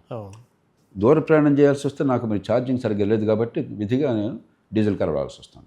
రేపొద్దున డీజిల్ కార్ అవసరమే లేకుండా చేశారనుకోండి, చేసి ఇక నుంచి ఎలక్ట్రిక్ కార్లు మాత్రం ఉత్పత్తి చేయాలని చెప్పి ప్రభుత్వం చేతుల్లో ఉంది. అది వచ్చే 5-10 ఏళ్ళ దానికి వెళ్ళాలి మనం. చేసి ఈ సౌర విద్యుత్తుని పెంచాలి. అట్లాగే వ్యవసాయం, మనకు పుష్కలంగా వ్యవసాయ భూమి ఉన్నది, బ్రహ్మాండమైన సూర్యకాంతి ఉన్నది. ప్రపంచానికి మానవాళికి మొత్తం శక్తి అంతా వచ్చేది సూర్యుడు భగవానుడు. ఏదో రూపంలో సూర్యుడి నుంచి వచ్చింది. మనం భూమి నుంచే వెలికి తీసి ఖనిజాలు కోసం కాకుండా ఇంపోర్ట్ చేసుకుని ఆయిల్ గ్యాస్ ఖర్చు పెట్టడం కాకుండా మనం వ్యవసాయ ఉత్పత్తుల నుంచి ఇంధనం తీయచ్చు. మీరు ఇటీవల నేను ఒక ఇంటర్వ్యూలో కూడా చూసాను సార్, ఒక సలహా ఇచ్చారు రైతులకి. ఈ మామూలుగా బయోఫ్యూయల్ గ్యాస్ పెంచితే కరెక్ట్ మనం దిగుమతులు తగ్గించుకోవచ్చు అనే ఒక సూచన ఇప్పుడు చేశారు. నేపియర్ గ్రాస్ ఉంది. Yes sir. ఆ నేపియర్ గ్రాస్ కనుక ఇప్పుడు వరి పండించే భూముల్లో నేపియర్ గ్రాస్ని మనం ప్రోత్సహించి మనం చేయాల్సిన దానికి ఏంటంటే రైతులకి ఆ నేపియర్ గ్రాసు సీడ్ అందించాలి. సీడ్ అందించడం. బట్ అంతకంటే ముఖ్యం కొన్ని ఏర్పాట్లు చేయాలి. సరైన ఫస్ట్ ధరకి బైబ్యాక్ అనేది ఇది ఉండదు, సరైన ధర అంటే కొన్ని ఏర్పాటు కావాలంటే కొనేవాడు ఏం చేస్తాడు, ప్రాసెసింగ్ యూనిట్లు కావాలి. యూనిట్లు కావాలి. ఇప్పుడు ఆయిల్ పామ్ అన్నది, అవును. పామ్ ఆయిల్ ప్రాసెసింగ్ యూనిట్ లేకపోతే ఆయిల్ పామ్ ఉత్పత్తి చేసిన రైతు ఏం చేస్తాడు? ఏం చేస్తారు, రైతు ఏం చేస్తారు అసలు? ఆ రైతుగా రేటు గ్యారంటీ లేకపోతే ఆయిల్ పామ్ అంటే చెట్టు కాబట్టి ఒకసారి తగ్గిన భరిస్తున్నాడు. అవును. కానీ ఇది ఎప్పటికప్పుడు పండే పంట కావాలి తీసి పడవచ్చు. మరి రేటు సరిగా లేకపోతే రైతు ఎందుకు పండిస్తాడు? కాబట్టి మంచి రేటు వచ్చే ఏర్పాటు చేయటము కాంట్రాక్ట్ ఫార్మింగ్ ద్వారా గ్యారంటీ కొన్ని ఏర్పాటు చేయటము, ప్రాసెసింగ్ ఏర్పాటు చేయటం. ఇది ప్రభుత్వం కనుక ఈ సంధానం చేస్తే చాలు, ఇంకేం అక్కర్లేదు. ఈ సంధానం చేస్తే ఒక 10 లక్షల హెక్టేర్ల వ్యవసాయ భూమిని కనుక మనం ఇంధనం కోసం ఏ రాష్ట్రంలో ఆ రాష్ట్రం అంటే 25 లక్షల హెక్టార్లు అన్ని రాష్ట్రాలు కలిపి దేశం మొత్తం లెక్క చేస్తే పెద్ద ఎక్కువ కాదు అది. చేస్తే కనీసం 16 నుంచి 20 మిలియన్ టన్నులు, ఓకే, దాదాపుగా 20 కోట్ల టన్నులు, 1.5 నుంచి 2 కోట్ల, 2 కోట్లు 1.5 నుంచి 2 కోట్ల టన్నులు మనం ఎల్పిజి ఉత్పత్తి చేయొచ్చు, ఎల్పిజి చేసుకోవాలి. లేకపోతే ఇతర ఇంధనం ఉత్పత్తి చేయొచ్చు. ఓకే, 2 కోట్ల టన్నులు అని చెప్పంటే దాదాపు 15 కోట్ల బ్యారెల్. 15 కోట్ల బ్యారెల్స్ అంటే 15 కోట్లు ఇంటూ $100 వేసుకోండి, వాళ్ళు $120 $120 ఉంది. అంటే దాదాపుగా మీకు 15 కోట్లు ఇంటూ 12 18-20 బిలియన్ డాలర్లు క్రూడ్ తగ్గిపోయినట్లు. క్రూడ్ ఆయిల్ రైతుకి సరిగ్గా చేసుకుంటే ₹1,00,000 అమ్మొచ్చు సంవత్సరం ఉత్పత్తి. సంవత్సరం 20,000 25,000 ఖర్చు అవుతుంది, 70-75,000 మిగులుతుంది. హ్యాపీగా రైతుకి 20,000 వచ్చినా హ్యాపీ ఫీల్ అవుతుంది. ఇవాళ గ్యారంటీగా ₹1,00,000 వస్తుంది, ₹90,000 నుంచి ₹1,00,000 వస్తుంది రైతుకి. అవును. ఒక 20,000 25,000 ఖర్చు ఏమి మనకు మిగతా ఖర్చు నుండి ఎక్కువ ఉండదు. వరి పంట ఖర్చు అది అనుకుని ఉండేది. హార్వెస్టర్లు ఒక రకరకాలు వచ్చేస్తున్నాయి. కాబట్టి అందరికీ లాభం. దీని లాభం ఏంటి? రైతుకు ఆదాయం గ్యారంటీగా వస్తుంది. మనం అవసరం లేనటువంటి వరిని ఉత్పత్తి చేసి కొనుగోలు ధర లేక రైతు ధాన్యం ఆరిపి వర్షాలకు ఆ తడిసి ఇబ్బంది ఉండదు. అవును. బలవంతంగా ప్రభుత్వంతో కొనుగోలు చేసి ఎంఎస్పీ అని చెప్పి పెట్టేసి మార్కెట్లో రేటు లేకపోయినా కూడా ప్రభుత్వం డబ్బు వేస్ట్ చేస్తున్నాం. ఆ వచ్చిన బియ్యాన్ని మనం పంపిణీ చేస్తే అందరికీ తెలుసు, 2 తెలుగు రాష్ట్రాలు తెలుసు, దేశం అంతా తెలుసు. అవును. రూపాయికి ఎంత బియ్యం ఇస్తున్నాము. అవును. అక్కడి నుంచి చాలా 140 కేసుల్లో ఏమవుతుంది, ఆ బియ్యాన్ని అక్కడ ₹8 ₹10 అమ్మేసుకుంటారు. అందరికీ తెలుసు, బహిరంగ రహస్యం. Open secret. ఆ కొనుక్కున్నవాడు ఏం చేస్తున్నాడు, మళ్ళీ ₹30 గవర్నమెంట్కి అమ్ముతున్నాడు.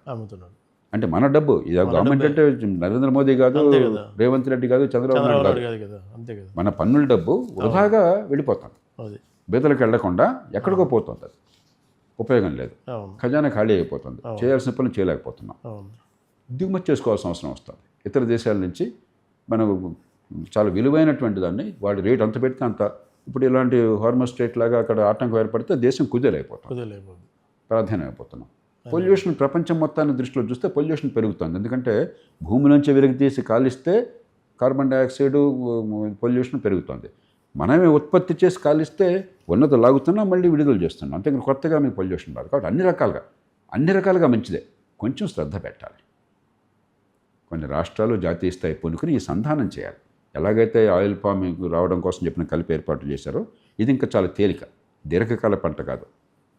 అంచేత ఈ రకంగా మనం ఆలోచించి ఒక 10 ఏళ్లలో భారతదేశంలో మీకు ఎక్కడ ఏ ఆటంకం వచ్చినా కూడా, ఈ ముడి చమురు ధర ఎంత పెరిగినా కూడా నాకే ఇబ్బంది లేదనే పరిస్థితి వస్తే అప్పుడు దేశాన్ని చాలా సురక్షితంగా ఉంది. గొప్ప అవకాశంగా తీసుకుందాం, ఈ సంక్షోభాన్ని అవకాశంగా మార్చుకుందాం. ఈ అంశానికి సంబంధించి ఏదన్నా గవర్నమెంట్తో మాట్లాడడం కానీ ఏదన్నా మీ తరపు నుంచి ఏదైనా? గతంలో జాతీయ స్థాయిలో ఒక 1-2 ఏళ్ల క్రితం గట్టి ప్రయత్నం చేశాం. అప్పుడు పెద్దగా దీని అవసరం కనిపించలేదు కాబట్టి రాజకీయంగా కాదు, అధికారుల స్థానాలు కాబట్టి పెద్దగా వాళ్ళు ఆసక్తి చూపెట్టాల. ఇప్పుడు ఒక సంక్షోభం ఎప్పుడు మార్పుకు అవకాశం కాబట్టి ఇప్పుడు ఒక పథకం తయారు చేసి ఖచ్చితంగా జాతీయ స్థాయిలో రాష్ట్రాల్లో ప్రభుత్వాలతో కూర్చోబెట్టి అయ్యా మీరు చేయండి, ప్రజల్లో కూడా కాస్త అర్థమైనట్టయితే మన నుంచి కూడా ఒత్తిడి రావాలి, వస్తే ఖచ్చితంగా జరుగుతుంది. ఎందుకంటే ఇది అన్ని రకాలుగా మంచిది.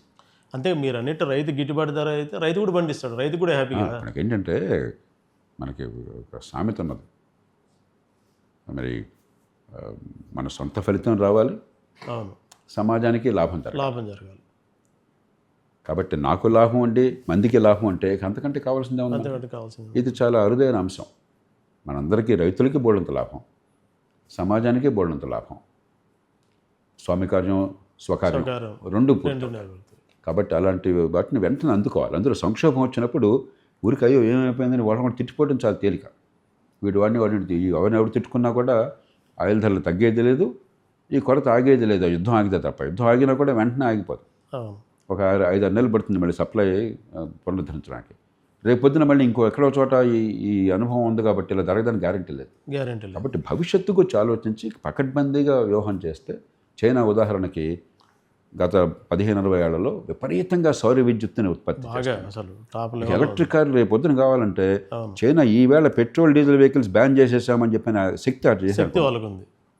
మనం కూడా ఈ సౌర విద్యుత్ విపరీతంగా ఉత్పత్తి చేస్తున్నాం, కానీ చైనా మనకంటే చాలా చాలా ముందు ఉన్నారు. చాలా ఉంది. మనం దీన్ని వేగరించేసి మరింత పెంచి అవును, ఒక 5-6 ఏళ్లలో ఇక ఎలక్ట్రిక్ కార్లు తప్ప ఇంకో కారు అవసరం లేదనే పరిస్థితి తీసుకొచ్చాం అనుకోండి, చాలా ముందు వేస్తాం. కాబట్టి ఈ గతం నుంచి పాఠాలు నేర్చుకోవాలి. సార్ మీరు ఇటీవల ఈ అంశం మీదనే ఒక ఎడ్యుకేషన్ సిస్టమ్ గురించి చాలాసార్లు మీరు చెప్తుంటారు. రావు ఈ అసలు ఈ పిల్లలను ర్యాంకుల కోసం సంపాదన రావు, పనికొచ్చి చదువు చెప్పండి అని మీరు చాలాసార్లు చెప్తుంటారు. ఇప్పుడు మన నీట్ మనం చూసాం లీకేజ్. అసలు చదువుకున్న వాళ్ళకి కావాల్సిన సీట్లు కల్పించకుండా ఇట్లా ఎగ్జామ్స్ లేదంటే ఈ లీకేజీలు పిల్లలను ఇబ్బంది పెట్టడం ఎంతవరకు భావ్యమంటారు?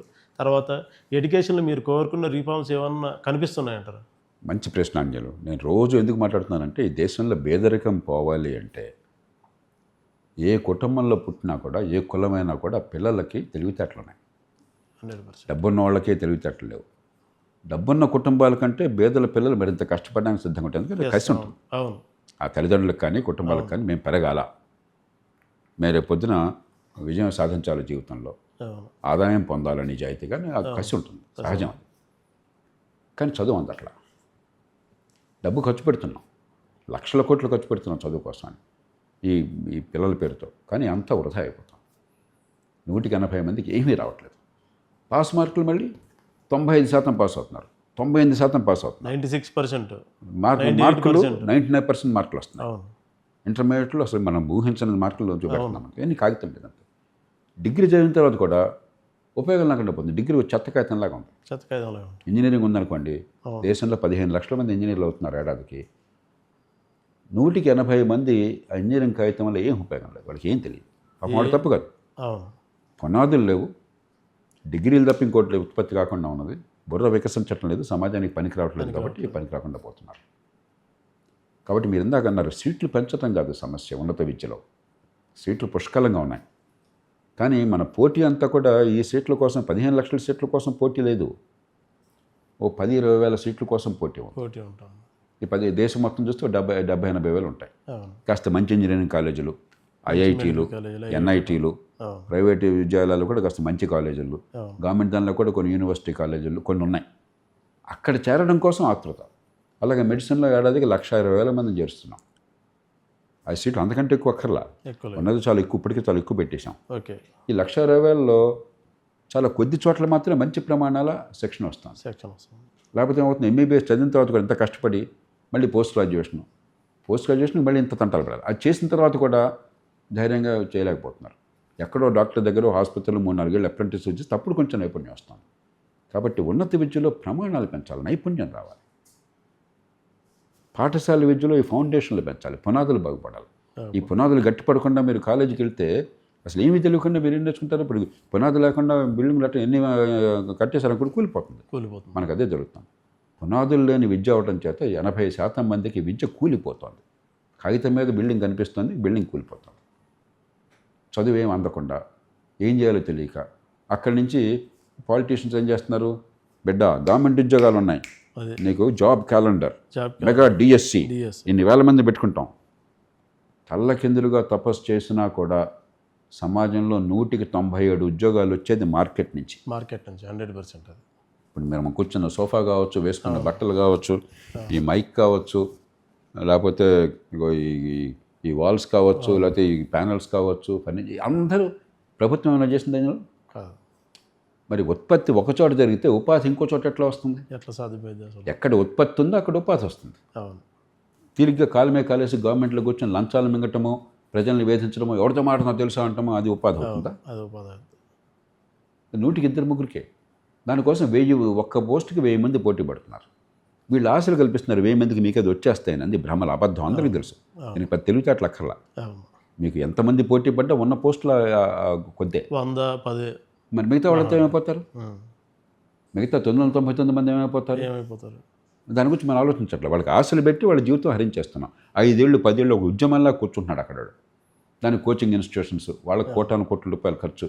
తల్లిదండ్రులకి ఏంటి ఇంత డబ్బు ఖర్చు పెట్టాము, ఎన్నేళ్ళు కష్టపడ్డాము, పిల్లలు ఏమీ స్థిరపడడం లేదు, ఈ గవర్నమెంట్ ఉద్యోగాలను తిరుగుతున్నారు, అక్కడ ఉద్యోగాలు రావట్లేదు. వాళ్ళు కళ్ళు తెరిచేసరికి 35 ఏళ్ళు వచ్చేస్తుంది. అటు తల్లిదండ్రుల మీద వాళ్ళకి డబ్బు ఖర్చు అయిపోతుంది, నిరాశ వస్తుంది, పిల్లల మీద ఒత్తిడి పెరిగిపోతుంది. కాబట్టి మనం సమూలంగా మార్చకపోతే విద్యలో నైపుణ్యాన్ని పెంచడము, సంపద సృష్టించే శక్తిని పెంచడము, ఆత్మవిశ్వాసాన్ని కలిగించడము, అదే సమయంలో మార్కెట్లో ఉద్యోగాల కల్పన కోసం, అభివృద్ధి కోసం అని చెప్పిన సమగ్రమైన ఏర్పాట్లు చేయటం, మౌలిక సదుపాయాలు కావచ్చు, పెట్టుబడుల ప్రోత్సాహం కావచ్చు, అనవసరమైన అడ్డుకట్టలు తొలగించడం కావచ్చు. ఈ దేశంలో సంపద సృష్టిస్తే పాపం అన్నట్టు చేశాం. మీరు చిన్న వ్యాపారం పెడితే పాపం చేసినట్లయితే మిమ్మల్ని చావగొడుతున్నారు. ప్రతి చోట దొరికాడంటే అంతే, అమ్మ దొరికాడికి అంతే. దాన్ని మార్చాలి, విద్యని పెంచాలి, ఆ సంపాదించే శక్తిని ఇవ్వాలి, నైపుణ్యాన్ని, ఆత్మవిశ్వాసాన్ని ఇవ్వాలి. ఆ మధ్య ఎవరో ట్యాక్సీ డ్రైవర్ నాకు తీసుకెళ్తున్నాడు. దళిత బంధు కింద అతనికి కారు వచ్చింది సార్. దానిలో 10 లక్షల లోన్ అన్నారు కానీ 3 లక్షలు వాళ్ళు తినేసారట. మామూలుగా స్టాండర్డ్ అట. 7 లక్షలనే వచ్చింది. ఆయన నన్ను బాబాయ్ కలిసి కొనుక్కున్నారు. నాకు ఎంత ముచ్చటేసిందో అతను మాట్లాడుతుంటే. నైపుణ్యాన్ని సంపాదించాడు, మెకానిక్గా చేశాడు. కాబట్టి ఏ కారైనా ప్రాబ్లం వస్తే మెకానిక్గా చేయగలడు, రిపేర్ చేయగలడు. ఒక మెడికల్ ల్యాబ్లో పనిచేశాడు, ల్యాబ్ టెక్నాలజీ కూడా చేశాడు. కాబట్టి దానిలోకి వెళ్ళగలడు. కారు నడుపుకుంటున్నాడు. నాతో అన్నాడు, సార్ ఎట్లాగానే బతకలను సార్, నేను 10 మందికి ఉపాధి కల్పించగలను సార్. అది మనకు కావాల్సింది. ఆ రోజు నాకు ఆ కుర్రాడితో మారుతుంటే నేను ఎప్పుడు అడుగుతుంటాను వాళ్ళ జీవితాన్ని గురించి ఏమవుతుంది అనమాట. నాకు అనుభవం లేదు కదా. ఆ జీవితం మనం అనుభవించేది ఎవరు తెలిస్తే చెప్పేదే కానీ మనకు తెలియదు కదా. కాబట్టి అలాంటి శక్తిని ప్రతి బిడ్డకి ఇచ్చామనుకోండి, అప్పుడు ఎంత అందమైన సమాజం ఊహించండి మీరు. అలా కాకుండా మన పిల్లల్ని భీరువులుగా తయారు చేస్తున్నాం, వాళ్ళ ధైర్యాన్ని హరించేస్తున్నాం, వాళ్ళ తెలివితేటలుండి కష్టపడే శక్తి ఉన్నా కూడా పనికి రాకుండా తయారు చేస్తున్నాం. అందుకనే విద్యని మార్చాలి సమూలంగా, ఉపాధి కల్పన గురించి ఆలోచన సమూలంగా మారాలి. మార్కెట్లో ఆర్థికాభివృద్ధికి వేగవంతం కావడం కోసం అన్న అడ్డు తొలలని తొలగించాలి. మౌలిక సదుపాయాల మీద దృష్టి పెట్టి అక్కడ పెట్టుబడులు పెట్టాలి. సంక్షేమం ఒక్కటే పరమావధిగా కాకుండా ఎవరి కాళ్ళ మీద నిలబడే అవకాశాన్ని కల్పించాలి. అది సరైన సమాజం. సార్ ఇంకోటి, ఇటీవలే ముఖ్యమంత్రి చంద్రబాబు నాయుడు గారు ఒక అనౌన్స్మెంట్ చేశారు. 3వ బిడ్డ పుడితే 30,000, 4వ బిడ్డ పుడితే 40,000. విద్య ఖరీదు, విద్య పనికిరాని విద్య, వైద్యం చూస్తే చాలా ఖరీదుగా ఉంది. ఆ తర్వాత మంచినీళ్ళు ఇవ్వలేని పరిస్థితులు ప్రభుత్వాలు ఉన్నాయి. ఇన్ని సమస్యల్లో ఉన్నప్పుడు ప్రజలు నిజంగా 3వ బిడ్డకు 4వ బిడ్డ వరకు వెళ్ళే పరిస్థితి ఉంటుంది. మీరు సరైన అంశం లేవనెత్తారు. ఖచ్చితంగా ప్రపంచంలో కొన్ని దేశాల్లో, మన దేశంలో కొన్ని రాష్ట్రాల్లో జననాల రేటు తగ్గుతున్నమాట వాస్తవం. ఫెర్టిలిటీ అంటాం. అంటే ఒక మహిళ తన సంతానోత్పత్తి కాలంలో ఎంతమంది పిల్లల్ని కంటుందని. నేను పుట్టినప్పుడు బహుశా 5, 6 ఉండేది. ఒక మహిళ సగటున ఈ దేశంలో 6, 7 పిల్లలు కనేవాళ్ళు. ఇప్పుడు ఆంధ్రప్రదేశ్, తెలంగాణలో మనం 2 కంటే తగ్గాం. 1.2, 3 ఉంది. 1.6 అనుకుంటాను. ఒక దశాంశం అటు ఇటు కావచ్చు. 2.1 ఉంటే జనాభా అదే రకంగా ఉంటుంది. ఇంతకాలం 2 కంటే చాలా ఎక్కువ ఉంది కాబట్టి సగటు మనం ఇంత పెరిగిపోయాం. 32 కోట్లతో ప్రారంభించాం భారతదేశ జనాభా స్వాతంత్రం వచ్చినప్పుడు. ఇవాళ 145 కోట్లు అయిపోయినాం. అంటే 4.5 రెట్లు పెరిగాం ఈ 75-80 ఏళ్లలో. కాబట్టి మనం ఇప్పటిదాకా చేసింది సరైన పద్ధతి. ఈ అదుపు చేయకపోతే జనాభా ఇంకా ఇప్పటికే ఒక 250 కోట్లు అయిపోయింది. కానీ మౌలికమైన సమస్య మీరేదో డబ్బులు ఇస్తే పిల్లల్ని కంటాం కాదు. ఎందుకని ఈవేళ యువతి యువకులు, కొత్త దంపతులు మన కుటుంబంలో మన పిల్లలే, వాళ్ళు ఎక్కడి నుంచి వచ్చిన వాళ్ళు కాదు. ప్రతి కుటుంబంలో మీరు చూడండి, పెళ్ళికి విముఖత ఉన్నది. పెళ్లి చేసుకుంటే పిల్లల కంటానికి విముఖత ఉన్నది. పిల్లల కంటే ఒకటి కంటే ఎక్కువ వద్దనుకుంటున్నారు. రెండు కూడా ఆలోచించాలి చాలా. ఎందుకని ఒకప్పుడు పిల్లలు పెద్ద ఖర్చు ఉండదు అన్న భావం ఉన్నది. ఇవాళ పిల్లలంటే విపరీతమైన ఖర్చు. ఒక కాన్పుకి నేను విన్నది మధ్యతరగతి కుటుంబాలకు కూడా ₹1,50,000 అవుతుందని. ఎండ్ టు ఎండ్ మీకు ప్రెగ్నెన్సీ మేనేజ్మెంట్ కాన్ఫర్మ్ కరెక్ట్ కదా మీరు చెప్పాలి మార్కెట్లో. కరెక్ట్ ఉంది సార్, అది అది వరకు దాదాపు ఫ్రీగా అనుకునేవాళ్ళం మనం. అవును. అంటే పెద్ద ఖర్చే ఉండేది కాదు. ఊర్లో మంత్రసాని లేదంటే మరీ ఇదైతే హాస్పిటల్. కొద్దిపాటి మనకి సప్లిమెంట్స్ ఏదో ఇచ్చేవాళ్ళం, టాబ్లెట్లు కానీ మరొకటి కానీ, కొంచెం ఆహారం జాగ్రత్త చూసుకునేవాళ్ళం. అవును. అలాగే పిల్లలు పుట్టినప్పటి దగ్గర నుంచి ఆరోగ్యం సంరక్షణ కావచ్చు, అవును. స్కూళ్ళకి ఆ ప్రీ ప్రైమరీ స్కూలు ఎల్కేజీకే కేజీకి ₹1,00,000 ఇవాళ తీసుకుంటాం. ₹1,00,000. పుస్తకాలు 12,000 సార్. సో పిల్లలు బాగుపడాలి అన్న కోరిక ఉంటే, నాకు ఈ మధ్య ఎవరు చెప్పారు, ఒక స్కూల్ ఖరీదైన స్కూలేను ₹80,000 కేవలం రవాణాకి ఖర్చు ఛార్జ్ చేస్తారు. రవాణా charge, AC bus, AC van. ₹80,000 అట. అవును. 4 కిలోమీటర్ల దూరం అట ఆ స్కూలు. 4 కిలోమీటర్లు. 4 కిలోమీటర్లు వెళ్ళి రావడానికి బహుశా ₹200, ₹250 ఉంటుంది కదా స్కూల్, అంతే. ₹360 ఉండదుగా. అంటే రోజుకి ₹400 ఆ కుటుంబం ఖర్చు పెడుతుంది ఆ బిడ్డ మీద. బిడ్డ మీద 4 కిలోమీటర్లు పెట్టడం, 4 కిలోమీటర్లు 8 కిలోమీటర్లు. ₹400. కానీ మనకి డిమాండ్ సప్లై కాస్త మంచి స్కూల్ అనేవి కొన్నే ఉన్నాయన్న భావం ఎప్పుడైతే కలిగిందో, అవును. ప్రభుత్వం వేల కోట్లు ఖర్చు పెడుతున్నా, లక్షల కోట్లు ఖర్చు పెడుతున్నా కూడా అక్కడ విద్య లేదో, స్కూల్ ఉంది, చదువు లేదు. చదువులేదు, కాబట్టి నమ్మకం లేదు. నా పిల్లలు బాగుపడాలని కోరుకునే తల్లిదండ్రులు కూడా మన దేశంలో తల్లిదండ్రులు పిల్లల కోసం బతుకుతారు. ఈ దేశం అంతే కదా. అవును. పిల్లల కోసం ఏ త్యాగానికైనా సిద్ధం. అవును. కాబట్టి అంతంత ఖర్చు పెట్టాల్సి వస్తుంది. ఇదంతా చూసిన తర్వాత ఇప్పుడు పూర్వంలా కాకుండా ఇప్పుడు ఏమవుతుంది, పూర్వం మహిళ ఇంట్లోనే ఉండడం అనేది ఒక సాంప్రదాయం. అవును. ఒక తల్లిగా, ఒక గృహిణిగా అదే ప్రధానమైన కర్తవ్యం కూడా. అవును. మరి ఈవేళ ఆడపిల్లలు బాగా చదువుకుంటున్నారు, చదువుకోవాలి, రాణిస్తున్నారు, మగపిల్లల కంటే ఎక్కువ రాణిస్తున్నారు విద్యలో చాలా సందర్భాల్లో. అవును. మరి మనం సమాజం అభివృద్ధి చెందాలన్నా, మహిళల అభివృద్ధి కావాలన్నా వారందరూ కూడా ఆర్థిక కార్యక్రమాల్లో భాగస్వాములు కావాలి. 100%. కాబట్టి ఇద్దరు పని చేస్తున్నప్పుడు పిల్లల్ని సాగడం, మరి దానికోసం ఇంట్లో చూసుకోవడం ఎవరు? ఇంకో మనిషి. కుటుంబాలు, ఉమ్మడి కుటుంబాలు లేవు ఇప్పుడు లేవు. న్యూక్లియర్ ఫ్యామిలీస్ అనే. అవును. ఇది మన దేశంలోనే కాదు, ప్రపంచమంతా జరుగుతుంది. అవును. మీరు ఎన్ని ప్రోత్సాహకాలు ఇచ్చినా కూడా చాలా దేశాల్లో, ఉదాహరణకు దక్షిణ కొరియా కావచ్చు, మరి యూరోప్లో చాలా దేశాల్లో కావచ్చు, అవును. జపాన్ కావచ్చు, అదేమీ అక్కడ పిల్లల సంఖ్యను పెంచట్లేదు. కాబట్టి ఇది పరిష్కారం కాదు. మీరు ఏమన్నా ఉంటే మంచి ప్రమాణాల విద్య గ్యారంటీగా అందించి ఏర్పాటు చేయండి. అది జరగట్లేదుగా. ఇన్ని వేల కోట్లు ఖర్చు పెడుతున్నా కూడా గత 20 ఏళ్ళుగా ఉన్న కొద్దికి ప్రమాణాలు క్షీణించినాయి కానీ పెరగలేదు. మంచి ఆరోగ్యం సరిగ్గా అందించి ఏర్పాటు చేయండి, ఖర్చు అవసరం లేకుండా. ఈ రూపంలో వెళ్ళాలి తప్ప డబ్బులు ఇచ్చేస్తే పిల్లల్ని కంటారు అన్నది కరెక్ట్ కాదు. రెండోది, విస్తృతంగా ఆలోచిద్దాం.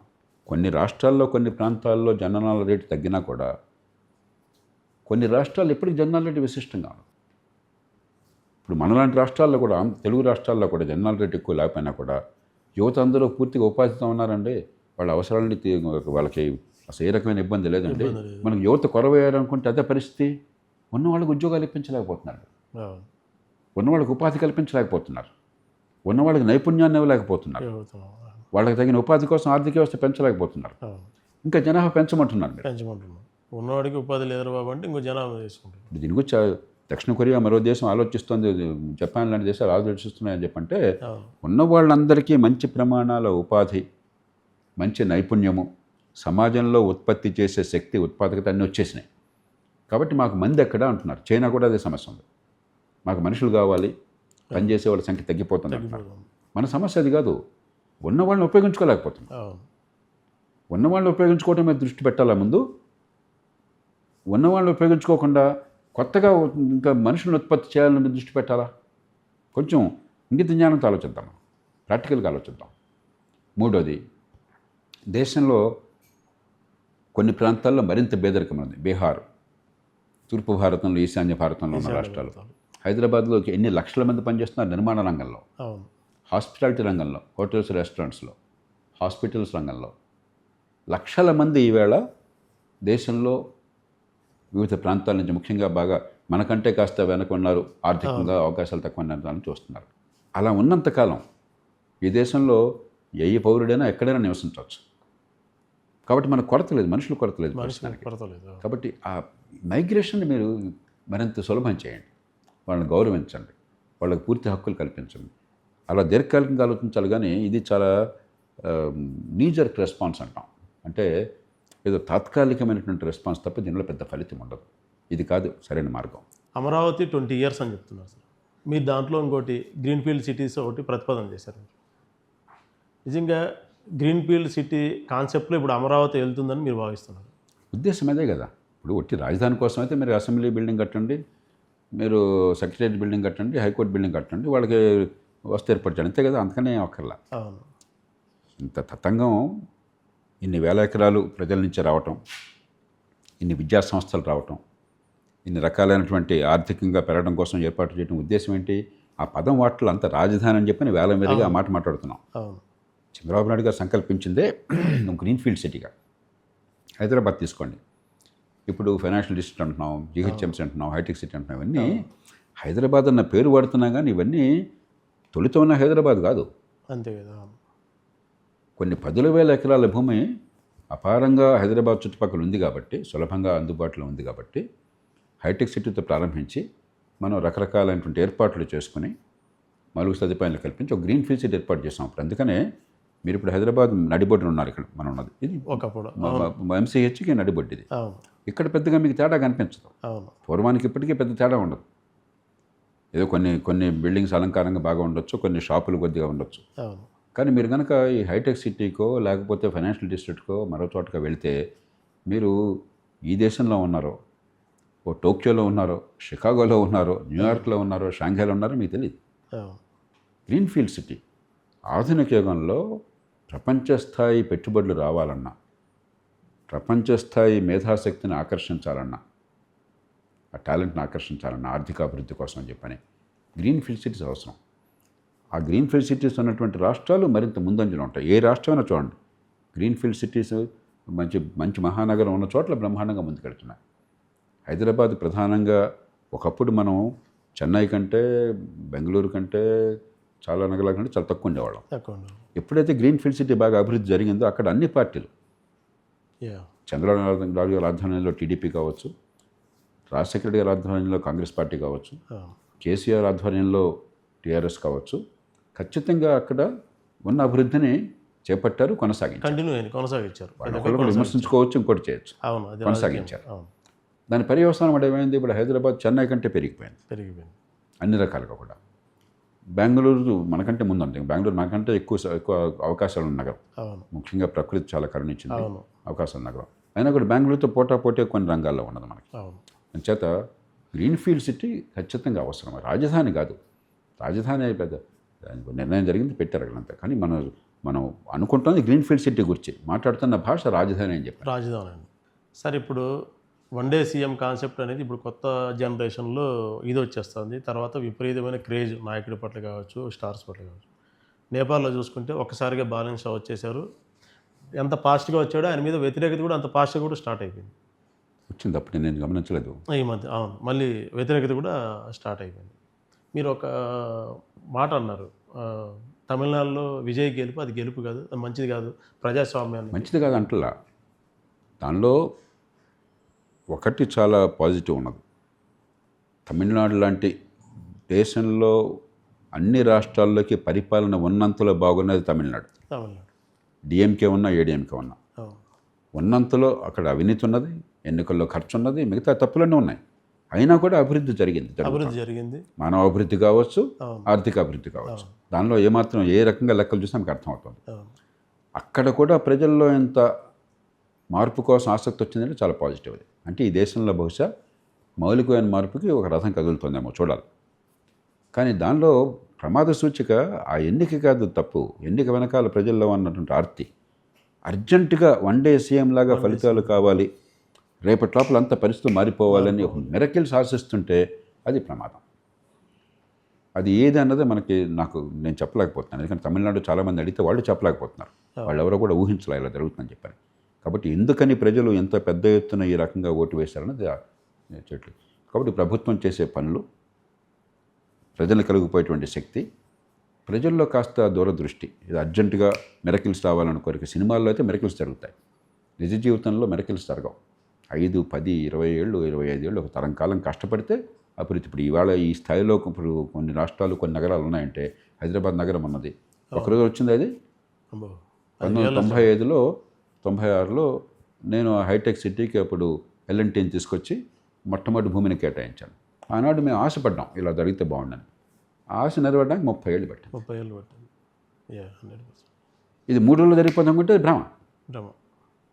అభివృద్ధి అన్నది, మౌలికమైన మార్పు అన్నది, సంపద సృష్టి అన్నది దీర్ఘకాలం. కానీ దానికి పునాదులు సరిగ్గా పడాలి.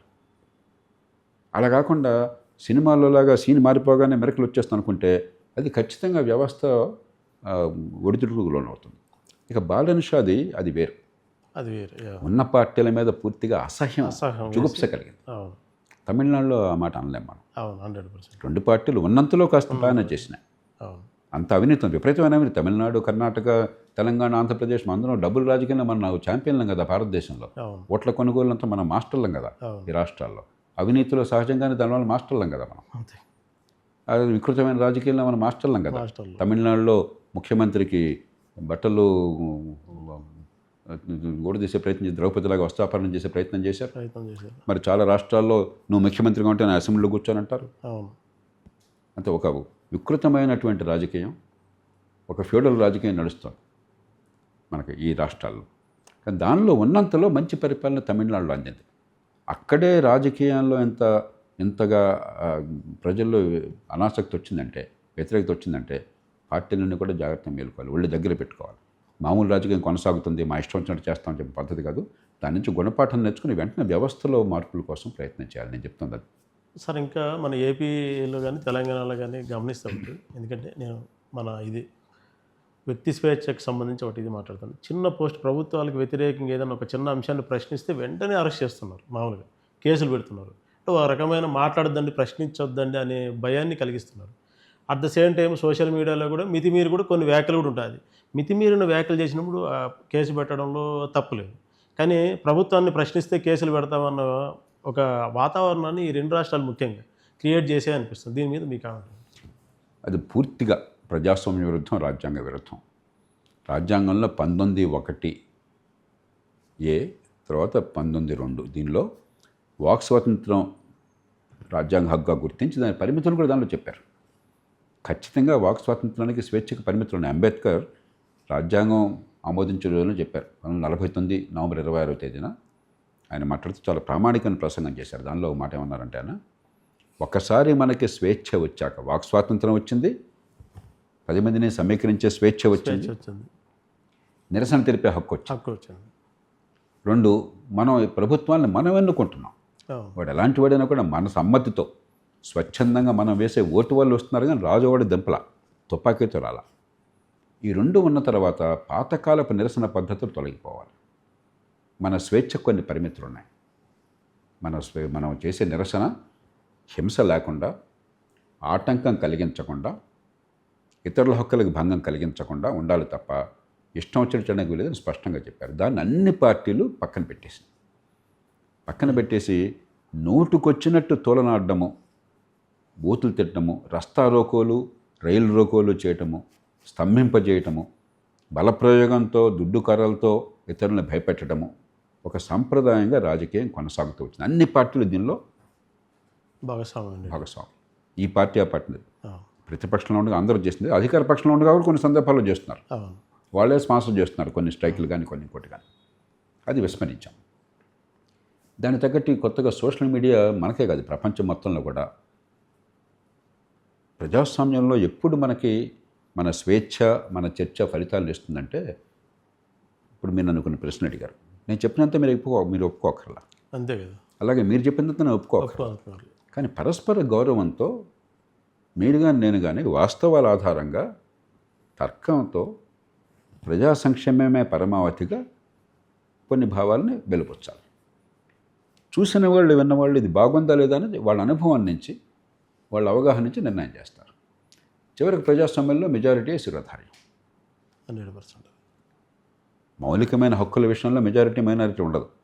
దానికి ప్రభుత్వాలతో సంబంధం లేకుండా రాజ్యాంగబద్ధంగా మనం దాన్ని కాపాడాలి. అది మినహాయిస్తే ఏది మంచిది ఏది కాదు. ఉదాహరణకు మీరు నేపియర్ గ్రాస్ వేసి మీరు డీజిల్ లేకపోతే ఇంకోటి కాకుండా లేదా ఎల్పిజి అవసరం లేకుండా మనం చేయొచ్చు అని చెప్పినాను. ఇంకొకటి లేదంటే దీనివల్ల వరి ఉత్పత్తి తగ్గిపోతుందని బాధపడవచ్చు. గణాంకాలు చూద్దాం, లాభ నష్టాలు పరిశీలిద్దాం. మీరు నన్ను ఒప్పించవచ్చు, నేను మిమ్మల్ని ఒప్పించవచ్చు. 100%. అప్పుడు ఆ చర్చకి ఉపయోగం ఉంటుంది. నేను మీ మాట వినడానికి సిద్ధపడకపోతే నా వాదన కంటే మీ వాదన బలంగా ఉన్నప్పుడు, మీ ఆలోచన బలంగా ఉన్నప్పుడు, మీ తర్కం బలంగా ఉన్నప్పుడు, నాకంటే ఎక్కువ మీకు వాస్తవాలు ఉన్నప్పుడు నేను మీ వాదన అంగీకరించకపోతే, లేకపోతే నేను నా వాదనతో, నా వాస్తవాలతో, గణాంకాలతో, నా తర్కంతో మిమ్మల్ని ఒప్పించే ప్రయత్నం చేయకపోతే చర్చ అనవసరం. అప్పుడు ప్రజాస్వామ్యం ఎందుకు, ఈ గొడవ ఎందుకు? బస్తీ మీద సవాళ్ళని తనుకుంటామంటే గొడవ ఎందుకు? గొడవ ఎందుకండి? కాబట్టి బూతులు తిట్టుకోవటము, మీరు చెప్పిన మాట నచ్చకపోగానే బండబూతులు తిట్టడం, అది చర్చ కాదు, అది ప్రజాస్వామ్యం కాదు. అవును. ఖచ్చితంగా దాన్ని అదుపు చేయాలి. కానీ ఆ వంకతో భావ ప్రకటన స్వేచ్ఛను అరికడితే ప్రజాస్వామ్యం నాశనం అయిపోతుంది. నేను ఎన్నో సందర్భాల్లో ప్రభుత్వాలు తప్పని ఎండగట్టాను, కానీ ఈనాడు పరిశోధన పదాలు వాడాల. ఇవాళ బోర్డంతో మాట్లాడుకున్నాం, అవును. కానీ ఎక్కడ కూడా పరిశోధన పదం వాడట్లేదు. అలాగే రాజ్యాంగబద్ధంగా ఎన్నికైన వాళ్ళు, ఏ పార్టీ వాళ్ళైనా కూడా, లేకపోతే ఎన్నిక కాని వాళ్ళు ఆ స్థానంలో ఉన్న వాళ్ళు మనం అగౌరవపరచలా. అంటే అర్థం వాళ్ళు దేవుళ్ళని కాదు, దైవాంశ సంభూతులని కాదు, వాళ్ళు తప్పులు చేస్తున్నారు, తప్పులు నిలగడడం, మార్గం చూపెట్టడం. సుప్రీంకోర్టుని సైతం నేను ప్రశ్నించినంత గట్టిగా ఈ దేశంలో గత 30 ఏళ్ళలో మరెవరూ ప్రశ్నించాలి. ఎన్నో సందర్భాల్లో కోర్టుని చాలా చాలా కఠినంగా ప్రశ్నించాను, కానీ మర్యాద తప్పకుండా రాజ్యాంగ విలువలను కాపాడుతూ, గౌరవమైన విమర్శ, ప్రశ్న అంతే. కాబట్టి ఆ సమయం మనం కావాలి. సోషల్ మీడియాని ఎలా కంట్రోల్ చేయాలో నాకే కాదు, ప్రపంచంలో ఎవరికీ తెలియదు. మనం చేయగలిగినంత ఏంటంటే, విజ్ఞత గలవాళ్ళమైనట్టయితే సోషల్ మీడియాలో నాకేదో బటన్ నొక్కే హక్కు ఉంది కదా అని చెప్పని ఒక మహాజ్ఞాని, విజ్ఞుడు, ఒక మహాత్మా గాంధీ, ఒక ఐన్స్టైన్ను, ఒక పరమమూర్ఖుడు సమానం కాదు. కానీ ఇద్దరికీ సమానమైన యాక్సెస్ వచ్చింది. ఆ యాక్సెస్ని కొందరు మూర్ఖులు ఉపయోగించుకుంటున్నారు. విజ్ఞత గలవాళ్ళం అయినట్టయితే మన చేతుల్లో ఉంది రిమోట్, మన చేతుల్లో ఉంది దాన్ని లైకా డిస్లైకా, మన చేతుల్లో ఉంది బ్లాక్ చేయటమా బ్లాక్ చేయొద్దా అని చెప్పాను.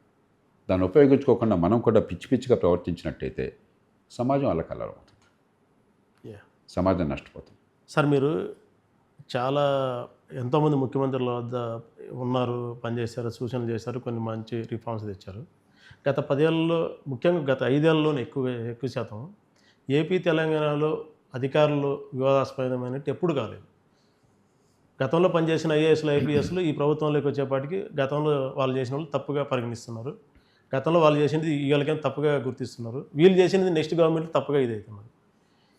ఈ అంశాల మధ్య, ఈ రాజకీయాల మధ్య అసలు ఐఏఎస్, ఐపీఎస్ అధికారులు వివాదాస్పదం కాకుండా వాళ్ళు ఎలా సస్టైన్ కావాలి? 2 అంశాలు ఉన్నాయి దీనిలో. మీ ప్రశ్నలో కానీ చాలామంది భావాల్లో ఏంటంటే అభిప్రాయం, అధికారులంతా చాలా మంచివాళ్ళు, రాజకీయం వాళ్ళని నాశనం చేస్తుందన్న భావం అన్నది. నేను కొంచెం కర్కశంగా చెప్తాను, అది వాస్తవం కాదు. రాజకీయాన్ని పక్కన పెట్టేసి, రాజకీయాలు చాలా తప్పులు ఉన్నాయి, పక్కన పెట్టేసి అధికార యంత్రాంగం ఎంపిక అయినప్పుడు అద్భుతమైన వాళ్ళు వస్తున్నారు. ఐఏఎస్ తీసుకోండి, 15 లక్షల మంది పోటీ పడుతుంటే 80 మందో 100 మందో వస్తున్నారు దేశం మొత్తం. అంటే 10,000 మందికి ఒకళ్ళు వస్తున్నారు, 10,000 మందికో 15,000 మందికో ఒకళ్ళు వస్తున్నారు.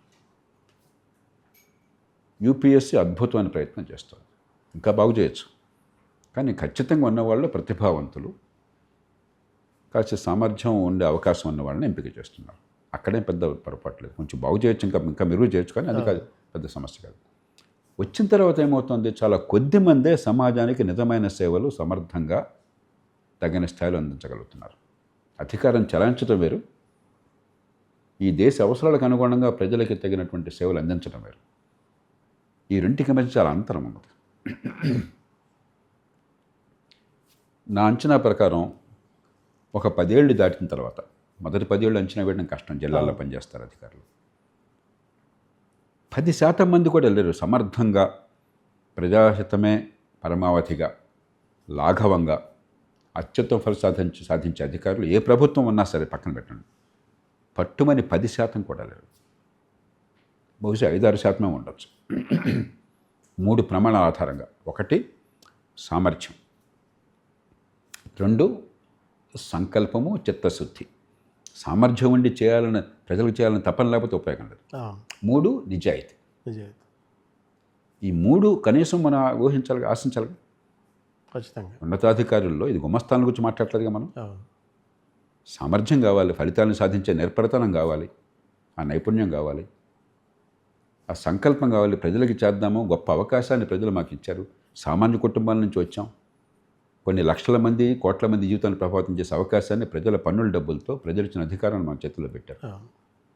ఆ ప్రజలకి న్యాయం అందించి ఏర్పాటు చేద్దాం అన్న సంకల్పం కావాలి, చిత్తశుద్ధి కావాలి, నిజాయితీ కావాలి. అధికారాన్ని సొంతంగా వాడుకుందాం, నా కోసం వాడుకుంటాను, లేకపోతే లంచాలు మింగుతాను, లేకపోతే నా కులం కోసం వాడతాను, నా కుటుంబం కోసం వాడతాను, నా ఫ్రెండ్స్ కోసం వాడతాను కాకుండా సమాజం కోసం వాడతాను అనేటువంటి నిజాయితీ కావాలి. ఈ మూడు ఎట్లా ఉన్నాయో నేను చెప్పక్కర్లే మీకు. మౌలికమైన సమస్య రాజకీయంలోనే అనుకోబోకండి. రాజకీయంలో సమస్య ఎక్కడొచ్చిందంటే కొంతమందే పనికొచ్చేవాళ్ళు ఉన్నారని గుర్తించి ఎక్కువ మంది పనికొచ్చేవాళ్ళుగా చేయటం ఎట్లాగా మార్పులు ఏం చేయాలి అది ఆలోచన చేయటంలో. వ్యవస్థలో ఏ మార్పులు కావాలి, ఎందుకు ఇట్లా తయారవుతుంది, ఇంత సమర్థులు మొదట్లో వచ్చినా కూడా తర్వాత ఎందుకని అత్యధికులు పనికి రాకుండా పోతున్నారన్న ఆలోచన ఈనాడు జరగకుండా గుడ్డెద్దు చొరబడ్డట్టు పోతున్నారు.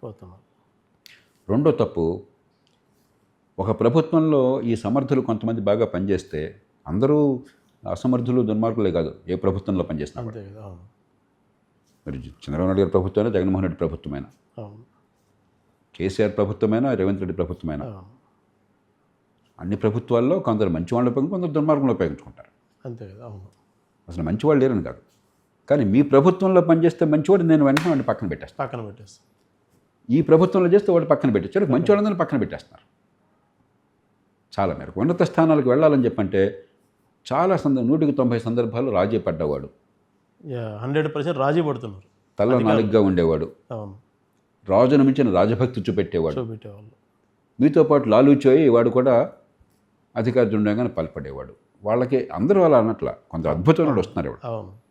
ఇప్పటికి కూడా కొంతమంది వాళ్ళని మనం ఇలాంటి పరిస్థితులు కూడా అలా చేస్తున్నారంటే చేయెత్తి పూజించాలి, గౌరవించాలి, వాళ్ళకి మద్దతు ఇవ్వాలి. ఫలానా పేరుని నేను చెప్పను, కానీ ఒక ఉదాహరణ చెప్తాను. జాతీయ స్థాయిలో మన రాష్ట్రాలు కాదు కాబట్టి గొడవలు లేదు. ఇవాళ క్యాబినెట్ సెక్రటరీ ఉన్నారు సోమనాథన్, అద్భుతమైన అధికారి. అదివరకు ఫైనాన్స్ సెక్రటరీగా సేవలు అందించారు. చాలా సమర్థ సేవలు, జాతి హితం పట్ల నిబద్ధతతో, చిత్తశుద్ధితో, నిజాయితీగా చేస్తున్నారు. ఇలాంటి వాళ్ళు చాలామంది ఉన్నారు, కానీ ఆ సంఖ్య సరైనది కాదు.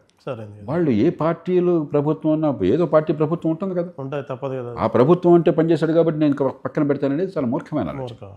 ఎన్టీ రామారావు గారు 1994లో డిసెంబర్లో అఖండమైన మెజారిటీతో వచ్చారు ఆయన. 294 సీట్లు 27 ఎన్నో అపోజిషన్కి వచ్చినాయి, మిగతావన్నీ ఆయన సంఖ్య కూటమి పార్టీలకి వచ్చాయి. నేను వారికి సూచించాను, ఇప్పుడు మీతో చెప్పిందే చెప్పాను. బహు కొద్ది మంది ఉన్నారు పనికొచ్చేవాళ్ళు, ఆ ప్రభుత్వంలో పనిచేస్తారని మీరు పక్కన పెట్టి మీ దగ్గర పనిచేస్తారని వాళ్ళు పక్కన పెడితే రాష్ట్రంలో మంచి వాళ్ళే కొరబోతారు. కాబట్టి స్థానచలనం చేయొద్దు అనవసరంగా. నేను ఎవరినైనా ఛాలెంజ్ చేస్తున్నాను, జిల్లా కలెక్టర్లు కానీ ఉన్నతాధికారులు కానీ ప్రభుత్వం మారింది కదా అని ఇష్టం వచ్చినట్టు మార్చొద్దు అని చెప్పి అంటే అంత పెద్ద మ్యాండేట్ వచ్చినా కూడా 195 మందికి స్థానచలనం లేకుండా అలాగే వచ్చారు. ఆ సంయమనం కావాలి. ఆ పార్టీ అధికారంలో ఉండగా పనిచేశారు కాబట్టి నేను పక్కన పెట్టను కాదు. సమర్థులు కాకపోతే, ప్రజలకు సేవలు సమర్థంగా అందించకపోతే, అవినీతి పరులైతే, పక్షపాతంతో వ్యవహరిస్తే ఖచ్చితంగా పక్కన పెట్టండి. అదే సంబంధం లేకుండా అక్కడ చేశారు కాబట్టి ఆ ముఖ్యమంత్రితో మంచి సంబంధాలు ఉన్నాయి కాబట్టి, ఏ ముఖ్యమంత్రితో మంచి సంబంధాలు ఉండాలి అధికారులకు ఉండాలి.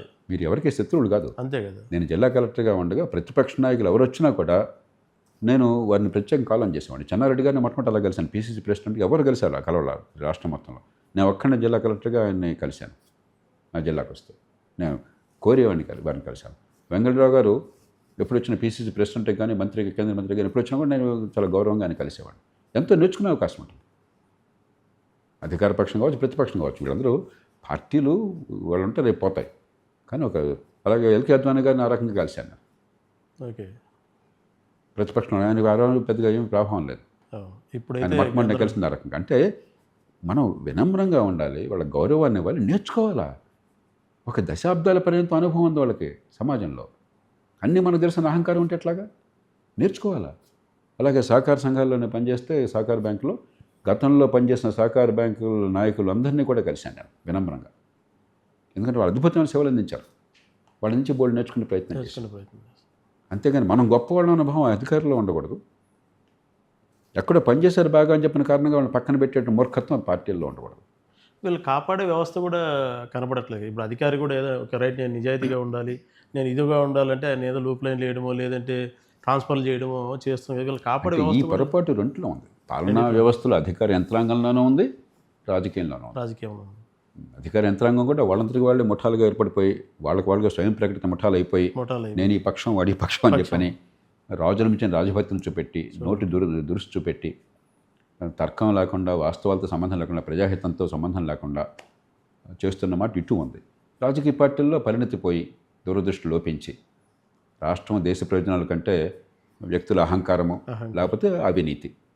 కాబట్టి ఇది ఒక్కళ్ళెవరూ తప్పనుకోబోకండి. ఈ వ్యవస్థ అందుకనే ఎప్పుడు లోక్సత్తా పోరాడేది ప్రతిరోజు ఏమిటంటే వ్యవస్థలో మార్పులు అంటే తప్ప వ్యక్తులు నిందిస్తే లాభం లేదు. సార్ నేను కర్ణాటకలో గమనించాను సార్. నేను అక్కడ ప్రతిపక్ష నాయకుడు జిల్లాలకు వస్తే జిల్లా కలెక్టర్ జిల్లా అధికారులతో రివ్యూ మీటింగ్ పెడతారు.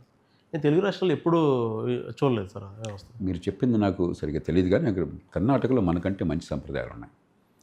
నేను ఎప్పుడో 34 ఏళ్ల క్రితం సహకార బ్యాంక్ ఎండీగా ఉన్నాను. వివిధ రాష్ట్రాలకు వెళ్ళేవాడు. అప్పుడు సహకార బ్యాంకులో సమావేశాలు అప్పుడు గుజరాత్ వెళ్ళినప్పుడు అమిత్ షా గారు ఆనాడు అహ్మదాబాద్ జిల్లా సహకార బ్యాంక్కి అధ్యక్షుడిగా ఉండేవారు. అలాగే కర్ణాటకలో జరిగితే నాకు కర్ణాటక చాలా ముచ్చటేసింది. అప్పుడు ధరమ్ సింగ్ అనుకుంటాను ముఖ్యమంత్రి కర్ణాటక. వేదిక మీద మాజీ ముఖ్యమంత్రులు ఇద్దరు, రామకృష్ణ హెగ్డే వేరే పార్టీకి చెందిన, కాంగ్రెస్ పార్టీకి చెందిన వేరే పక్షానికి వేరే గ్రూప్కి చెందినటువంటి వీరేంద్ర పాటిల్. ఈ ముగ్గురు వేదిక మీద కూర్చున్నారు. వాళ్ళ బాడీ లాంగ్వేజ్ చాలా ఆప్యాయంగా మాట్లాడుకున్నారు. ఆనాడు తెలుగు రాష్ట్రంలో 92-93 ప్రాంతాల్లో అసలు మనం ఊహించడానికి సాధ్యం కాదు. ఉప్పు నిప్పు ఈ ఇంటి మీద కాక ఆ ఇంటి మీద వాడడానికి లేదు. కాబట్టి కర్ణాటకలో ఆ సంస్కృతి ఇంకా కొనసాగుతుందంటే సంతోషం. అలాగే తమిళనాడులో ఒకప్పుడు చాలా అసహ్యమైన సంస్కృతి ఉండేది. ఈ మధ్య కొంచెం స్టాలిన్ గారు ముఖ్యమంత్రి అయిన తర్వాత ఆ పాత సంప్రదాయాన్ని సోచి చెప్పారు. మళ్ళీ కొత్తగా విజయ్ వచ్చిన తర్వాత మళ్ళీ ప్రతిపక్ష నాయకులను కలవటము. కాబట్టి అది చాలా మంచి పరిణామం. కర్ణాటకలో అది కొంచెం కొనసాగుతుంది. కర్ణాటక విపరీతమైన అవినీతి ఉన్నది. మనకంటే అవినీతి ఎక్కువ ఉన్నది కర్ణాటకలో, అది కూడా చెప్పాలి. మనం ఎన్నికల్లో ఖర్చు మన ఆంధ్రప్రదేశ్, తెలంగాణ, కర్ణాటక, తమిళనాడు ఎవరికి ఒకరు తీసిపోయినవాడు కాదు. విపరీతమైన అవినీతి ఉంది, దుష్పరిపాలన ఉంది. కానీ కనీసం కొన్ని మర్యాదలు, ఆ ఇంటి మీద కాక ఇంటి మీద వాడకూడదు, శత్రు రాజ్యాల్లో కాకుండా కొన్ని సంప్రదాయాలు ఉన్నాయి. ఆ మంచి నేర్చుకుందాం, చెడును చూసుకోకుండా. Thank you sir. Thank you.